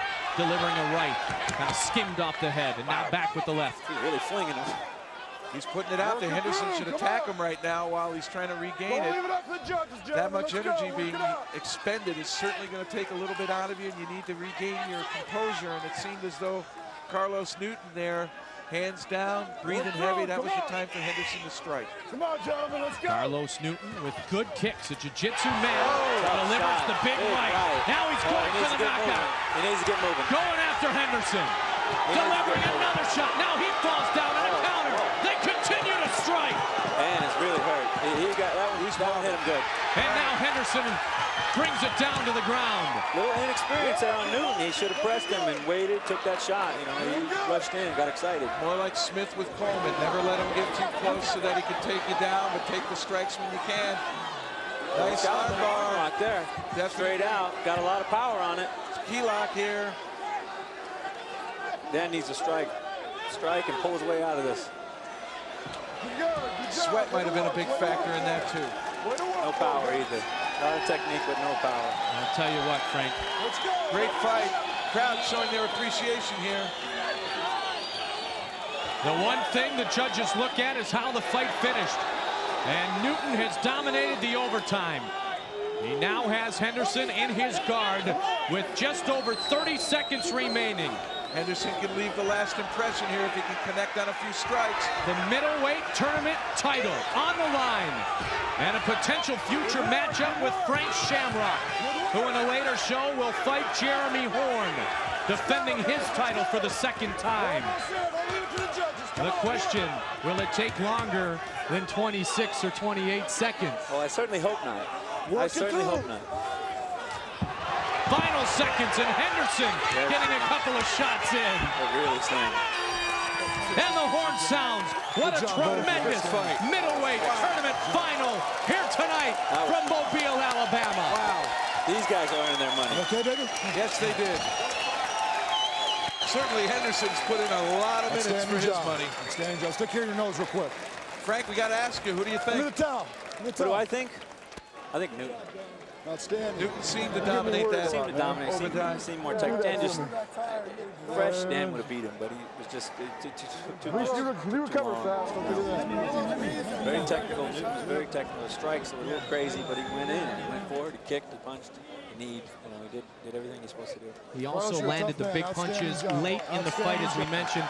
In the overtime, Carlos Newton kind of bringing down the big tree with the legs, and then late in the fight, delivered the big blows, Jeff. Yeah, I think Henderson dominated early. He was able to score when he got him up against the fence, but he seemed to punch himself out, and from that point on, it seemed to be Carlos Newton who dominated the action. Well, you shake each other's hands on a great fight. Great respect shown inside the octagon. Here's some of the big blows late. Boom, with the big, right on the temple. Wow. And that dazed Henderson. Right here is really physically unable to defend himself. He's a little wobbly. Newton should have stuck back and waited his time, took his shots. Could have done more effective damage to him. The judges have rendered a decision for the official call on who will be our middleweight tournament champion. Inside the octagon we go. Here's Bruce. Ladies and gentlemen, after one overtime, the judges have a split decision. Starting with Judge Gene LaBelle, Carlos Newton. Judge Tony Molinex has it as Dan Henderson. And Michael DiPasquale has it as Dan Henderson, with the winner and the UFC Middleweight Tournament Champion, Dan Henderson. So our question was, were those late strikes enough? And in the judges' minds, they were not. And that decision surprised you, Frank. It did. It definitely did. I thought Newton played a better game, but you know, Dan, he's the man. He's impressive. Henderson did dominate early, and he really landed a bunch of strikes against Newton up against the fence. They may have felt that that was a little bit more powerful than what Carlos Newton showed at the end. But one thing is for certain, Henderson got that last takedown. If Newton had not rushed him and given Henderson that opportunity, if he was more patient with his strikes at the end, I believe Carlos Newton would have won that fight. Yeah, I think he could have took him out. Ladies and gentlemen, Dan Henderson is the winner of the UFC 17 Middleweight Tournament. To present him with his Medal of Honor is the CEO of SEG Sports, Mr. Robert Meyerowitz. I gotta congratulate you. That fight was what the UFC is all about. That was amazing. Everybody, the UFC, Dan Henderson. Dan, we hope we're gonna see you back again. We hope you'll come back. You'll have me back. We're looking for you back. That was a great night. Thank you very much. Congratulations. Now listen, we know that you had fought Frank Shamrock in a submission tournament at the Contenders. How important is it to you now that you've won the UFC middleweight tournament to get another shot at him? Obviously, that's something I thought about in the future. You know, I just haven't really given it too much thought. I'm mainly focusing on my wrestling, and that's what's coming next for me. So until I get a call from the SEG and UFC guys, I'll be just thinking about my wrestling. Well, I'm sure that call is coming. Congratulations. Best of luck. So many memories in the history of the UFC, and on July 17th, you'll be able to take a walk down memory lane as we bring to you a Night of Champions. Coming at you in July, the UFC's Night of Champions. Middleweight champion Frank Shamrock defends his title. Plus Gracie, Shamrock, Severin, Fry, Coleman, and Abbott in the fights that made them UFC legends. The UFC Night of Champions, Friday, July 17th on pay-per-view. Yes, a Night of Champions, and also we should note again that Frank Shamrock's fight against Jeremy Horn will be part of the card that night.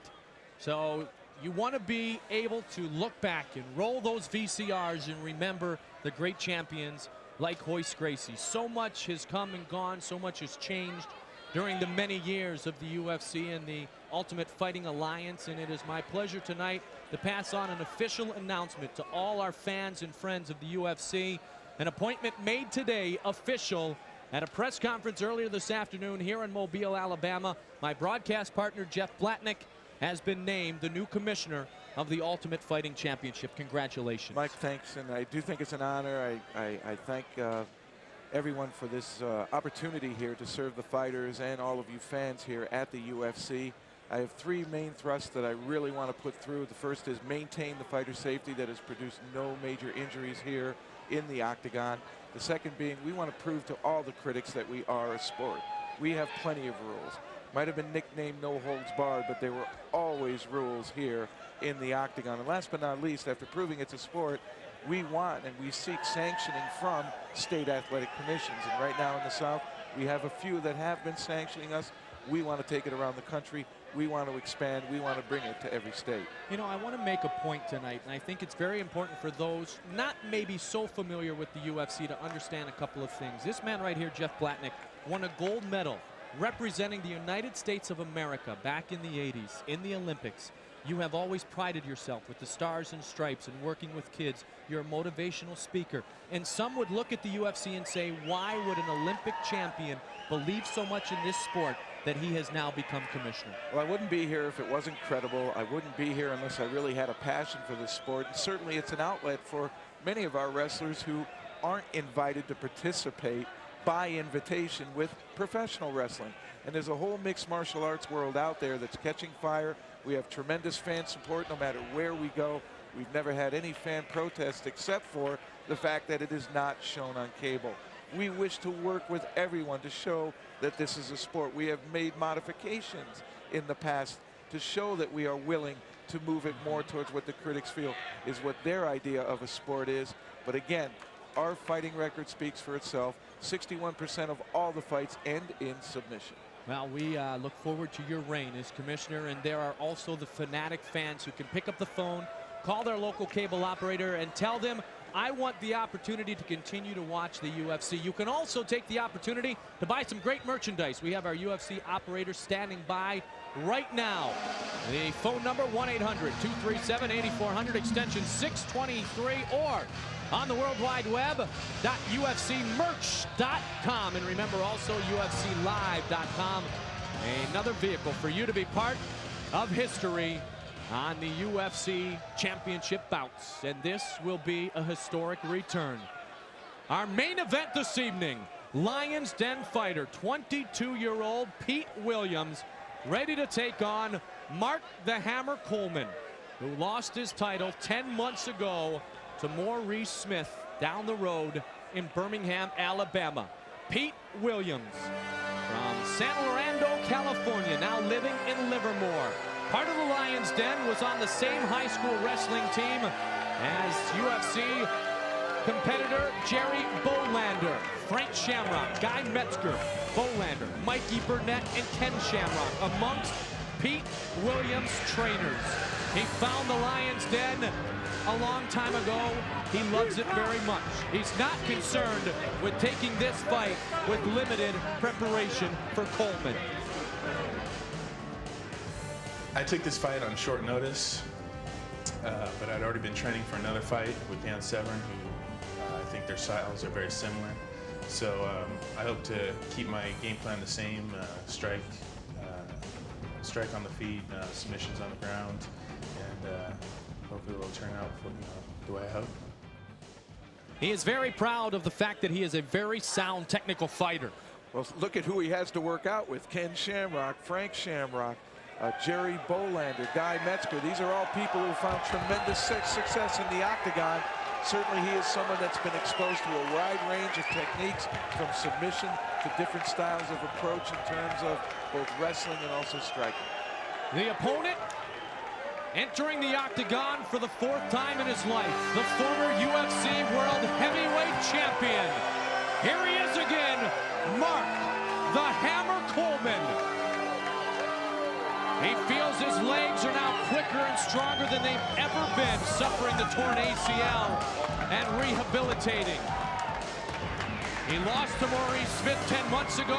Since then, the birth of his daughter. A change in the way that he looks at life. They always say you learn more from losing than winning. And Coleman says this is the biggest night of my fight life. Well, I look for Pete Williams to be very prepared. Anybody coming out of the Lions Den is going to be a tough opponent. It's an elite fighters club. He is a submission expert. I've studied submission as much as possible, but I wouldn't mind having more time to prepare for him individually. I was getting ready for Randy Couture, which is a different style of fight, but I'm very confident that my power, my skill is going to take me to this win. He has learned the lessons of life. Losing to Maurice, suffering the injury, and becoming a father has made Mark the Hammer Coleman, the pride of the Ohio State Buckeyes, reevaluate everything. Mark Coleman certainly has to reevaluate everything. So many changes in his life, the loss of a championship.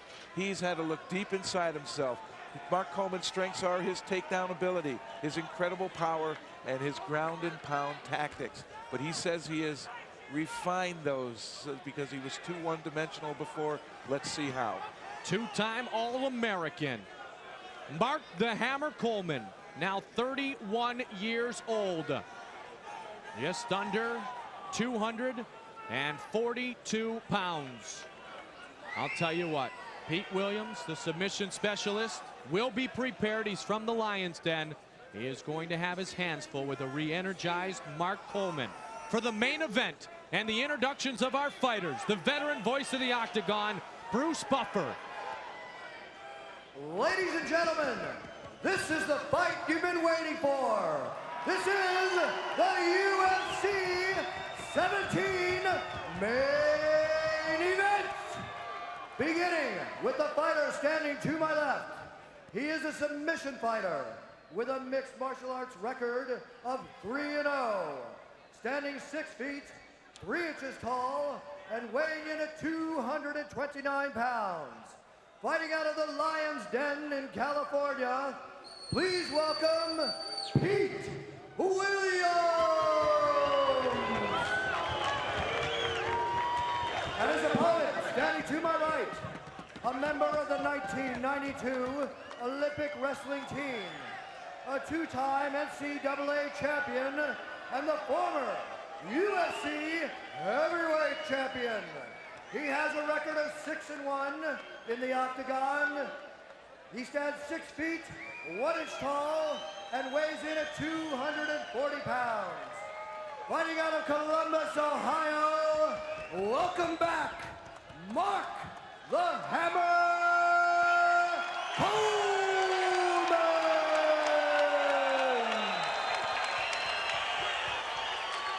The crowd reacting in anticipation of the Hammer doing some grounding and pounding on Pete Williams. The main event is set.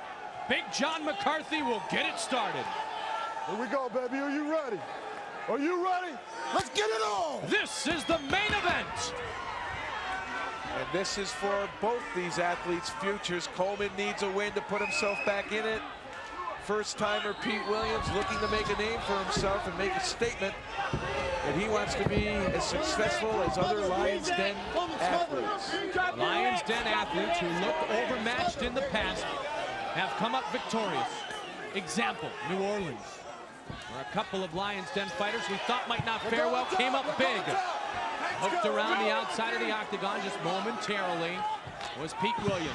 Coleman takes it to the ground. UFC 17, redemption. And as you said, an important night for both fighters. Redemption, perhaps, for Mark Coleman.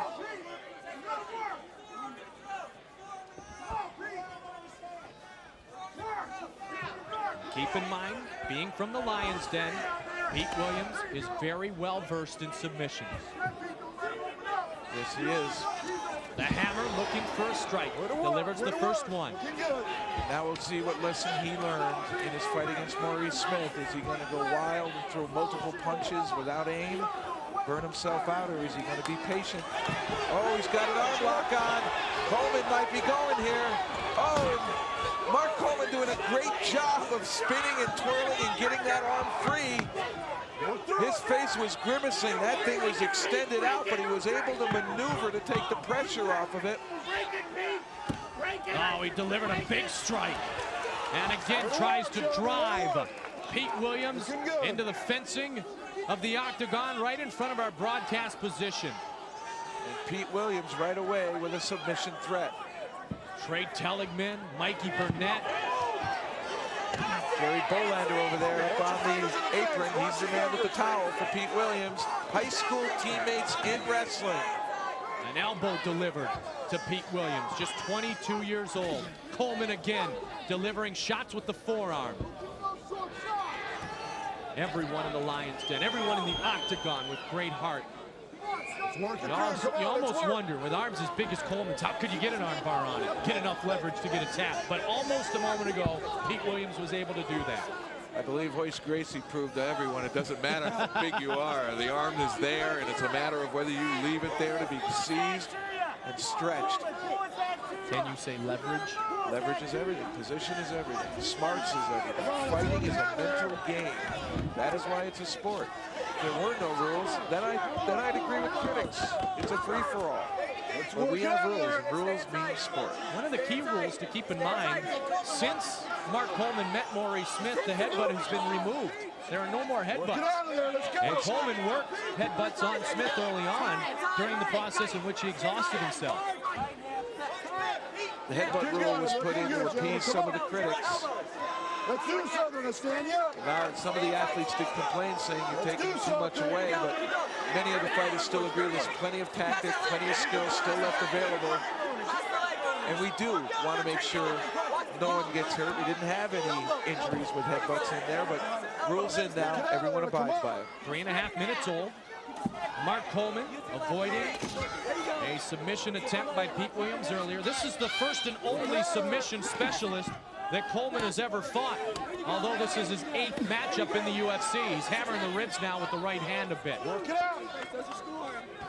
Working in the guard of Pete Williams. Coleman, known for ground and pound. Williams doing a good job of covering up his face. Mark being patient.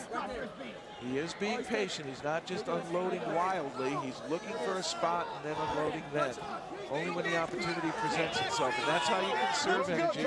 That's how you maintain good positions. And that's how you stay in the fight late. Now, Williams is undefeated in mixed martial arts competition. His last matchup in Hawaii back in January of '97. It's been a while. What it doesn't look like, though, is Mark Coleman is not looking to pass the guard. He's just looking for a way to strike from within the guard.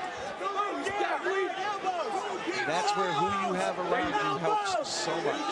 Now, you can remember that Maurice fight like it was yesterday, almost a sprint Coleman made to attack Maurice Smith, and then in the end, he was so fatigued that Smith just took him out. One thing, though, said in Coleman's favor there, Mike, you're right. Maurice picked his spots, didn't rush it, and he was able to come back and win the fight. But Coleman went 7 minutes on empty, had absolutely nothing left, but he didn't quit.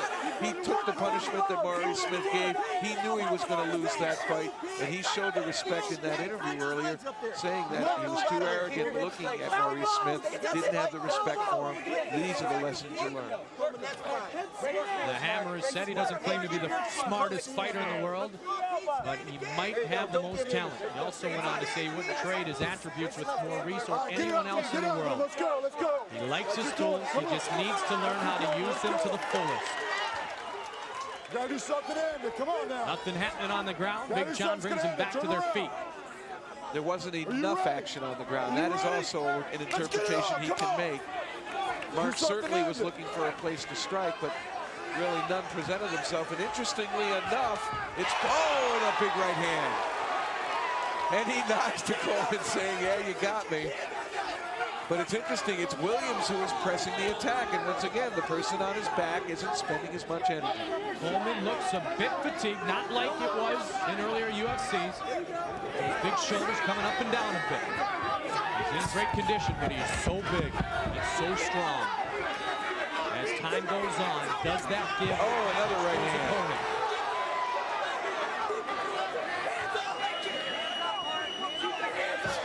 Stay on the feet for a while. The Mark's legs are straightening out as he steps. That's an indication that he is tired. He can't stay in that breakdown position, that athletic position of readiness. Pete Williams, straight submission. Good kick. Caught Coleman's attention with that. Surprised Mark isn't keeping that left jab out there. Keep Williams away. Williams now the aggressor. And Williams is known more as the defensive fighter. Technically sound, waiting for his chance to submit. Colander showing great support from Williams' corner. Come on, work. Work.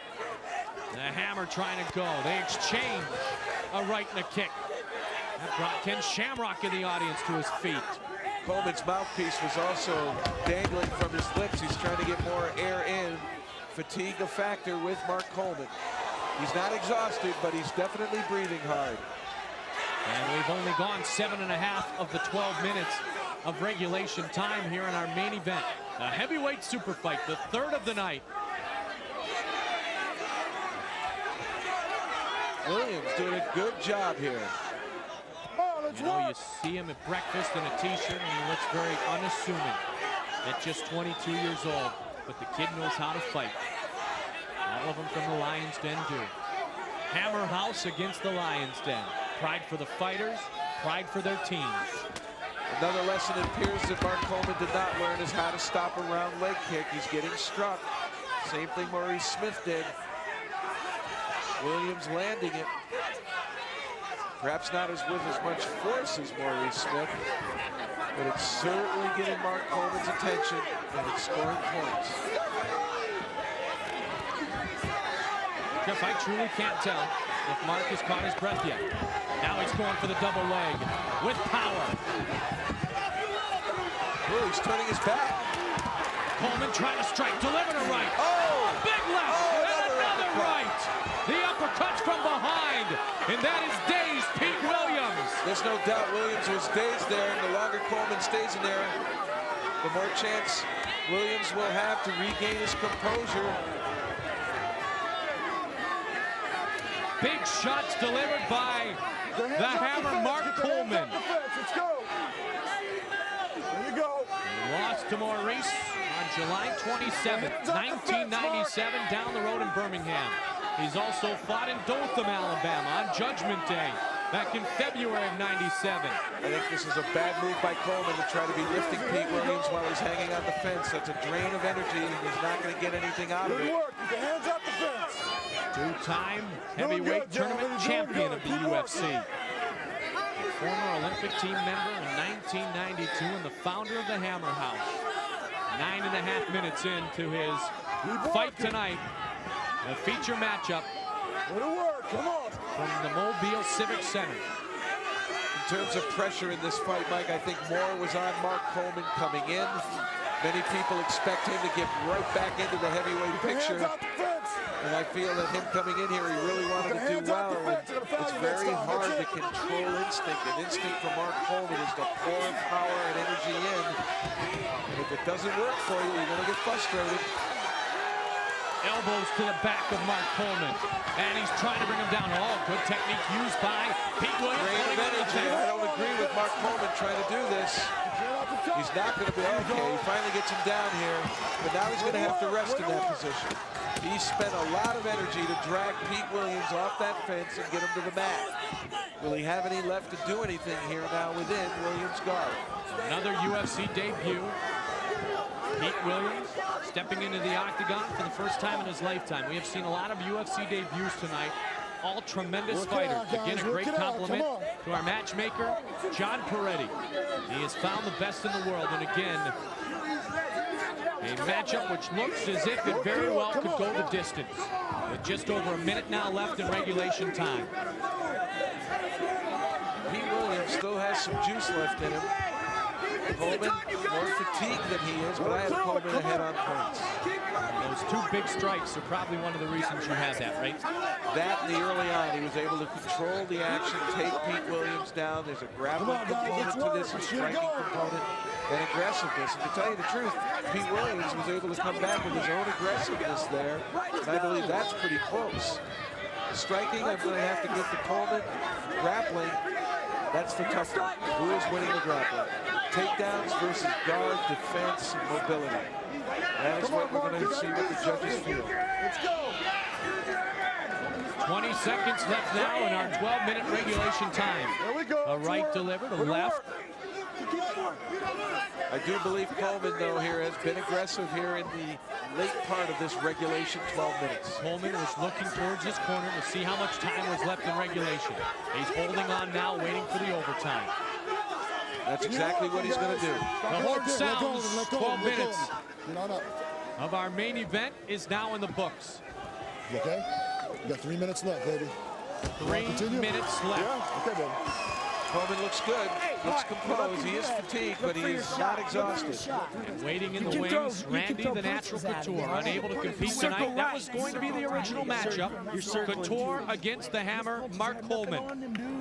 He's not got anything. You've got to move now. You've got to win this, dude. You're behind on points. That's Jerry Bowen. You are behind on points. You have got to move. You've got to put 3 fucking minutes. You've got to move. And Trey Telly. There's Mikey Burnett. Let's go, Pete. This is your fight. If you go, he's not even moving on the ground anymore. They have admitted that he is behind on points. And there's the Hammer, Mark Coleman, his manager, Adam Hubbard. Say he's got to move. He's got to move. I'm not sure whether they mean in striking or whether he gets knocked down, but certainly if I were Pete Williams coming out standing, I'd be throwing kicks to Coleman's leg. I'd be winding up with a punch to follow in case Coleman tries to shoot. I'll tell you what, Bolander's as intense in the corner as he would be if he was in the octagon. These two go way back. They're high school buddies from wrestling teams. Let's get it on! One found the lion's den, brought the other one in. Finish it off! Here we go, 3-minute overtime. And heeding the advice of Jerry Bolander, Williams walks right towards Mark the Hammer Coleman, and he comes out aggressively, looking for an opportunity to strike, delivering a couple of rights, and another. He got some rights in, and a left. A flurry of punches by Williams.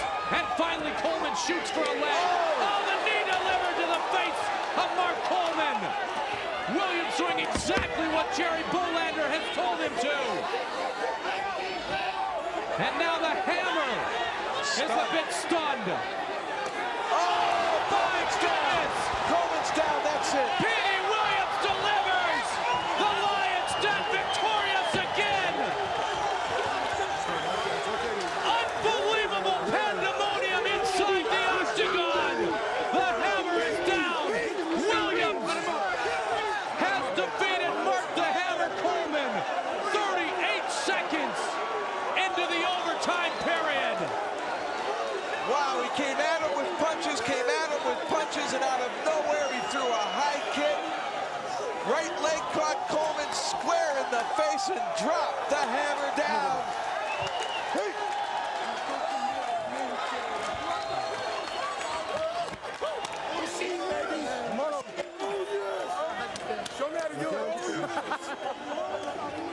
Oh my goodness, and Maurice Smith out to congratulate young Pete Williams, 22 years old.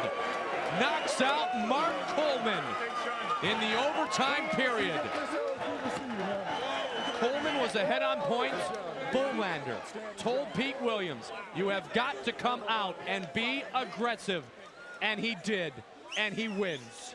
Coleman, a bad shot, got caught on the way out with a square knee. He shook his head, but I got news for you. That was a power impact. And then right there, instead of it being a low kick, it was up high, and Coleman, hands down, caught it square, knocked out right away and down. That is the only time we've seen a high kick work in the UFC, and wow, what a time to pull it out in overtime against the former champion. Redemption. Not tonight for the Hammer, but another big victory for the winningest competition team in UFC history, the Lions Den. Joe Rogan is with the winner, Pete Williams.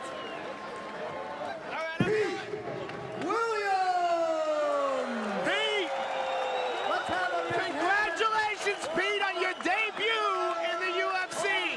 A big knockout over Mark Coleman. How you feeling, man? I mean, I'm on top of the world right now. I knew I could do it. I knew I trained hard for this. And I just hung in there, and I got that kick to the head, and I'm not even here, man. I mean, it was an unbelievable fight. You came out after that first break just storming. Like, you just totally recharged and just fired up. It was really incredible. Well, I felt if it were to go to decision on that first 15 minutes, he would have won. So I just told myself there's 3 minutes left. I got to go out there and I got to take this fight to him. I got to start throwing. I got to start moving. And if I didn't, I would lose. So that really motivated me. Unbelievable. Now, what are you thinking now as far as your future in the UFC? What are you looking to do? Well, this is your debut fight. Yeah, I feel it's great. I mean, I'm glad I can come out here, fight a competitor like Mark Coleman, and beat him. It's a great feeling. I mean, I guess this is just a start, you know, a great way to start a career. This is Cloud 9. I haven't been there before, but I imagine this is it. Well, welcome. At 22 years old, I have a feeling you're going to be on Cloud 9 a few more times after this. I hope to be too. One more for the Lions Den? Oh, yeah. One more. Heavyweight champion now, lightweight champion. Soon to be Jerry Bolander, Michael Burnett, lightweight champion. That's what it's going to be. Congratulations, man. Phenomenal victory. Unbelievable. Best of luck. Thanks, man. The middleweight championship belt is on the line as Frank Shamrock will defend his title against a freestyle jiu-jitsu specialist in Jeremy Horn, the 22-year-old from Omaha, Nebraska, to take on what many consider the most dangerous under 200-pound fighter in the world, Frank Shamrock. Tail of the tape looks this way. Just 3 years of age differs in these two. Of course, submissions is Shamrock's specialty, and 7 pounds will make no difference in this matchup tonight. 7 pounds means nothing at this weight class right now. And in fact, when you look at the two athletes, it looks as though Shamrock is the much more physical of the two. Horn cut some weight to get under 200 here. Looks a lot longer, thinner. He has more of the style of a Royce Gracie and a Brazilian Jiu-Jitsu athlete. For the official ring introductions, let us once again introduce the veteran voice of the UFC. Here's Bruce Buffer. Ladies and gentlemen, this fight is for the UFC Middleweight Championship of the World. Beginning with the fighter standing to my left. He is a jiu-jitsu expert with a mixed martial arts record of 9-2-3. Standing 6 feet, 1 inch tall, and weighing in at 199 pounds, fighting out of Omaha, Nebraska, please welcome Jeremy Horn. And the fighter standing to my right, a former WKC submission champion and king of Pancrase. He has a UFC record of 2-0, standing 5 feet 10 inches tall and weighing in at 192 pounds. He comes to us from Sunnyvale, California. He is the UFC Middleweight Champion of the World, Frank Shamrock. And when the action begins, our referee is Big John McCarthy. You know, it is amazing to me that Frank Shamrock did not start training until April 5th, 1994. A confident Frank Shamrock ready to defend his UFC middleweight belt. Ready to get us started here in the Middleweight Championship. From Mobile, it is Big John McCarthy. All right, John, here we go. Being in it for a few years, it says one thing about Frank Shamrock. Are you ready? Let's get it on! That is natural ability and Lion's Den training. Here we go. The middleweight title on the line. Shamrock. Horn had some success against a UFC veteran named Dan Severn. He was able to strike successfully both with kicks to the leg and to the head of Severn, and also connected with some strikes. That fight ended in a draw. Now this is about to be the longest fight of Frank Shamrock's career. He got the leg stuck, and Horn takes Shamrock down. That is the first time we have seen that in Frank Shamrock's career. Of course, that is a compliment to Frank Shamrock. Well, I give a compliment to Horn. He caught that kick, ripped that ankle skyward, and he slammed Shamrock down to the mat. Attempted knee there. You can see Shamrock trying to keep his head up so that the head is not a target for that knee. He's waiting for Horn to try to make movement sideways, and from there you'll see Shamrock scramble to try to look for guard. Jeremy Horn from Omaha, Nebraska. Just a bit bigger than Frank, and is very prepared for this competition. Horn looking as though he's trying to get to a side mount. Keep it working. There he goes. Now it's a side mount. Looking to try to get a neck crank going here. We see a fight go to the ground and last a little while as Frank tries to reverse things, but he could not. Full mount now for Jeremy Horn. Frank Shamrock with the arms tucked high on Horn, keeping him close to his body. That prevents distance for striking for Jeremy Horn down towards Shamrock's body and head. This is his main discipline for Jeremy Horn, is jiu-jitsu. So this is something he's very comfortable in, and in the realm of jiu-jitsu, aside from a rear mount, this is the dominant position. And Shamrock very powerful down there. Now he's looking for a leg.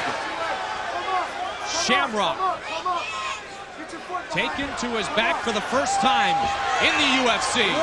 Good scramble. Horn with good defense against the heel hook. A quick elbow to the top of the head, and now Shamrock has Jeremy Horn in his guard. Looking good. And Horn showing that he's quite physical despite maybe not looking like a very muscular body. He's using good control with technique, and when available, he's executing some strikes. There's a nice elbow to Shamrock's face. Another one. Frank trying to use some leverage and work his way towards the fencing of the octagon. This really illustrates how articulate and both predictable the ground game is. You see how much Frank can move on the bottom. He's trying to create space. Jeremy Horn right now trying to keep Shamrock flat on his back and control him. Shamrock has him in his guard right now. No question, Frank Shamrock has been an impressive champion, but I think everybody in the world, Jeff, wanted to see a matchup like this where Shamrock would be tested, where it would last more than 30 seconds or less. Certainly a quick fight indicates that the first technique worked, and you were able to back it up with some power. Now we get to see Frank Shamrock operate from his back in the guard position. He was able to get out of this once already. Went for a heel hook, lost it, wound up back down on his back. Again, he has Horn in his guard. Last time in the octagon, a TKO at 28 seconds. In New Orleans at Ultimate 16. As Shamrock defended his title against Igor Zinoviev. Don't forget the alliance, always prevalent when Shamrock is around. Maurice Smith in the corner of Frank Shamrock is always here this evening. Nice left there to Frank Shamrock's face. That's really the first punch that Jeremy Horn has thrown. Most of his strikes from within Shamrock's guard have been elbows. Not hitting with the hand, but letting the hand travel by and connecting with the elbow. Shamrock now doing everything he can to try to find space and create some motion, and whenever he does that, Horn locks his hands and just tries to immobilize him. And when Shamrock goes back down to his back, that's when you'll see Horn open up and start to move. Horn very disciplined right now, very impressed with his poise, his composure. It's truly turning into a chess match, isn't it? Yes, it is. This is where the ground game becomes articulate. This is where a matter of an inch creates all the leverage you need, or creates all the leverage your opponent needs. And believe me, although we have not seen it in the UFC, Frank Shamrock has been involved in many competitions in which he has had to work the ground game to its fullest. He is no stranger to long matches. Shamrock trying to strike from the guard. Just a couple of jabs. Come on, Jeremy, let's do something. He's starting to put some points in. There's that quick elbow yet again. 5.5 minutes. This match will be a 15-minute regulation time with 2 3-minute overtimes if needed. As the middleweight title is on the line here in Mobile, Alabama at the Civic Center. Shamrock's conditioning has always been considered one of his main assets. So at this point, you would think conditioning would not be a factor, probably for either fighter. I believe both these fighters can go the distance. Certainly, Jeremy Horn proved it against a much larger opponent and veteran of the UFC, Dan Severn. Frank Shamrock, someone out of the Lion's Den, you know he's prepared to go the distance. We've never seen him do it, but he is someone that trains very, very hard. Certainly knowing he has the middleweight championship and the opportunities that they may bring, I'm sure he has trained hard to prepare for a full fight. Frank Shamrock has been quoted as saying in the past, my brother Ken set a good example, but my win against Jackson and Zenobiev proves I'm the best under 200-pound fighter in the world. Jeremy Horn really doing a very good job of being able to minimize Shamrock's offense. Got a takedown, got some strikes in, controlled the grappling on the ground. Shamrock very active down there, but really couldn't open anything up. Horn able to maintain discipline. A show of respect quickly as Horn kind of leaned into that high kick. Now some strikes. And where will they go from here? Back down to the ground. And a full mount again applied by Jeremy Horn. Horn doing an exceptionally good job here to Frank Shamrock. Whoa, goes for the home run, didn't hit him. But the risk you take when you straighten up like that is the follow through of the punch either getting rolled and no longer being in the mount position, or when that arm extends, someone like Frank Shamrock may trap it, try to get it into an armbar. So many fighters want a chance at Frank Shamrock, Jeremy Horn included. Maybe Jeremy Horn not considered the biggest threat coming into this match to take the belt from Shamrock. All of a sudden, though, we're finding ourselves in a serious matchup.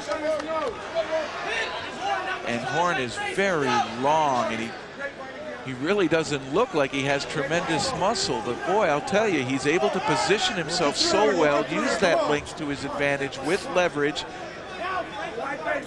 and he doesn't take unnecessary risks. He's very composed. He's biding his time, waiting for an opportunity, and really that was the way Hoist Gracie operated, who I compared him to early on.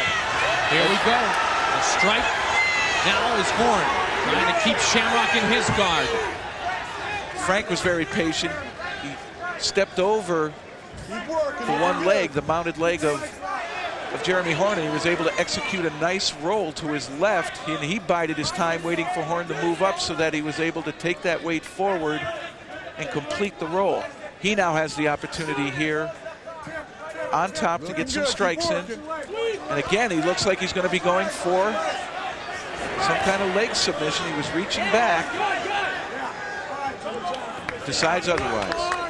Stayed very wide with the legs, Shamrock did, when he came up momentarily. And he stays very wide again.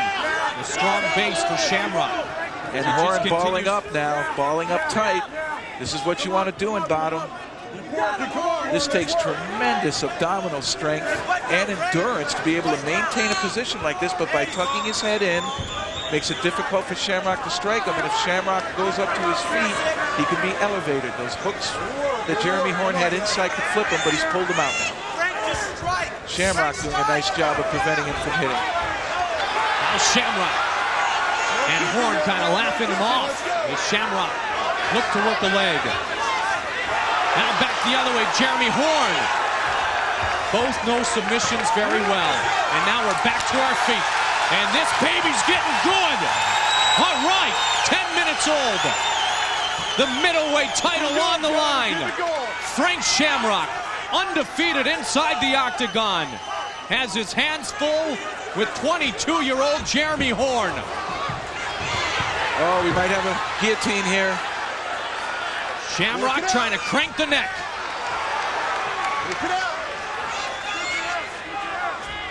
Big John McCarthy always keeping a close eye on the competitors. Shamrock's got such great strength. And flexibility. And Jeremy Horn is a Gumby.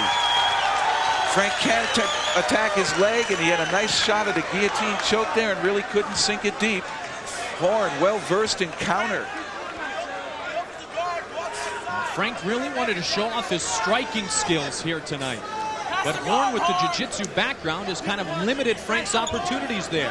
And when it looked as though Shamrock, just before this match sequence started, it looked as though Shamrock was going to box with him, but it was Jeremy Horn who shot the takedown and brought it back down to the ground again. Shamrock going for the heel hook, but unable to secure it once again. Still got the leg, but he's really unable to do anything with it. He can get kicked here. He should watch out for Jeremy. There it is. Frank's happy to bring it back up once again. Just over 3.5 minutes. Now just under 3.5 minutes remaining in regulation. Frank really wanted to strike. Will he try to take that opportunity here?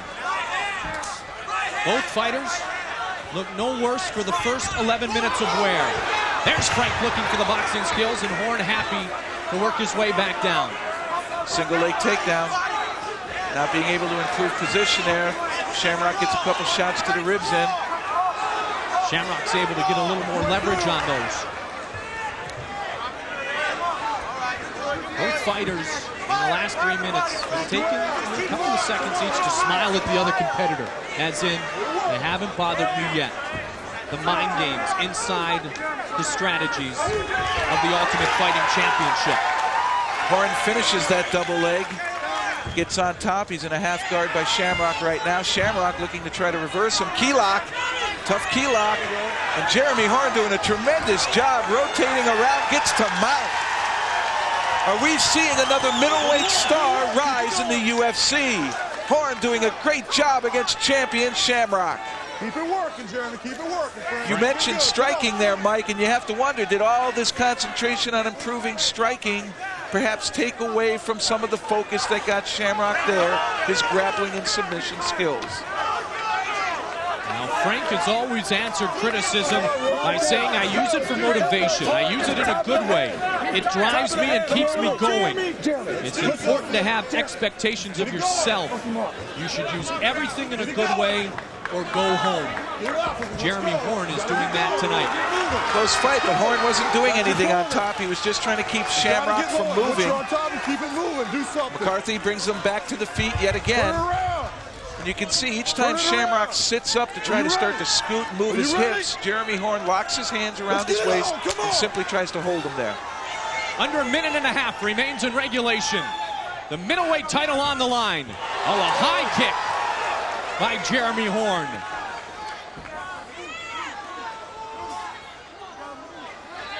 Shamrock being tested. We find out now what kind of champion's heart he has. Jeremy Horn, the hungry challenger, so far making a great display of skill, heart, and determination. Certainly courage. Shamrock still looking for striking opportunities from the feet, Jeff. Be it with the hands or the legs. Horn's just setting up. He's looking to shoot. You can see him coil his legs up right there, and he comes up on the toes. He's going to drop level right there and shoot. He was waiting for Shamrock to give him an opening in terms of which way he's trying to punch. Now that he's in on that leg, watch for him to slowly milk it in, try to rotate around, circle, and take him down. That or he's going to reach out and change it into a double. Under, what he did before. Under 30 seconds, Jeff now remains. In our regulation time, we would go to 2 3-minute overtime periods. Let's do something there. 2 fights lasting just 46 total seconds. Good knees to Shamrock's head there. And now this one about to go at least the distance of regulation. And another knee by Jeremy Horn. Work it through. Come on, baby. It's work. That's it. Get it up off him. The horn sounds and regulation time has come to a close. You want to continue, right? Frank Shamrock taking the distance of regulation by young 22-year-old Jeremy Horn. Jeremy, you can take him down anytime you want. This is a close fight. This 2 3-minute periods. Right now, go down to the judges. Neither one of these athletes has found a way to really damage or injure the other or trip the other person, finding any way of mounting any kind of offense. It has all been a game of grappling and takedowns. You're not tired. You are not fucking tired. Am I right? You're right. He is fucking gassed. I'm Shamrock telling you. has You a should have few seen the look on his reversals. face when you're on top. He's like Horn this. has a few takedowns. All right? Shamrock being pushed. World champion. Getting keep your hands up, your chin coaching down. advice Don't from get fucking his sloppy. alliance partner, Do not let him Maurice know you're Smith. tired, even if you are. Yeah. Don't stand there. Jeremy and back up Horn against the really cage like you're tired. concentrated on his stamina for this show. Lateral motion confusing. All right? Good work, Horn. Hey, this is when the judges are going to decide. Do you understand? This is when they're going to decide. You're making us proud, Horn.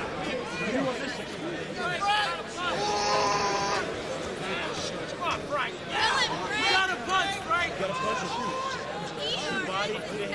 Turn it around, Jeremy. Turn it around. Jeremy Horn getting advice from Pat Let's turn it Miletich, around. Turn yourself around. our Face middleweight me. tournament UFC Are champion. You ready? Are you ready? Let's get it on. Come on. Here we go. Overtime is underway. Great fight here. Whoever scores first here, whoever can really make a statement here right now, I think is in the driver's seat. Pat Miletich, very, very confident in the young fighter Jeremy Horn. There's again that waiting for Shamrock to close the distance. He did, and Horn shot. Double leg now. Now Frank works his way over towards the octagon, delivers an elbow. Horn has him lifted in the air. Work it. Come on. He can have the fence there. Like, work your way out. If you don't like it, back off. Shamrock looking for leverage. Oh, he's pounding the back with the elbow. He's hanging onto the fence so Horn can't take him down. This is going to waste a lot of energy for Jeremy Horn. And Shamrock again. Shamrock so smart, utilizing any advantage he can find inside the octagon to go along with his great skills. Right knee almost connected there, though. And Jeremy Horn seems to be getting the first statements in overtime here. If it does go both overtimes, 3 judges will render a decision. Tony Molyneux, Judo Gene LaBelle, and Michael DePasquale, as always, are officials here for the middleweight championship. Nothing yet. Look for possibly an ankle lock here. There it is. Ankle lock by Frank Shamrock ends it. Frank Shamrock defends the middleweight title. Could have been a knee bar. Could have been a knee bar. It was hard to see. We're on the opposite side, but he attacked Jeremy Horn's right leg, and Horn instantly submitted. A great show of respect by Frank Shamrock, who immediately after the fight ended, wiped his brow to say, wow, I was taking the distance. A great job done by young Jeremy Horn, but Shamrock remains the champion. Outstanding. Both of you. Outstanding job. You could see the relief on Shamrock's face. Good work. He was in a war there. Jeremy Horn has much to be proud of. His debut in the UFC, and he pushed the champ for all he was worth. And the crowd also chanting Horn. A great matchup here on a Night of Champions for the middleweight belt. Here's the official announcement from Bruce Buffer. We have a winner at 1 minute 45 seconds during the first overtime. For the winner, and still the UFC middleweight champion of the world, Frank Shamrock.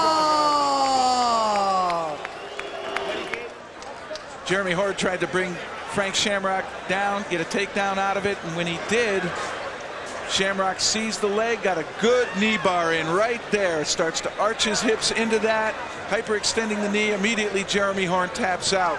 Great move by Shamrock, opportunistic, and that's what he needed against such a stubborn and disciplined jiu-jitsu artist like Jeremy Horn. Frank Shamrock, he remains our champion. He's inside the octagon, and so is Joe Rogan. All right, I'm here with the champion, Frank. Congratulations. That was a close one. Yeah, thanks, man.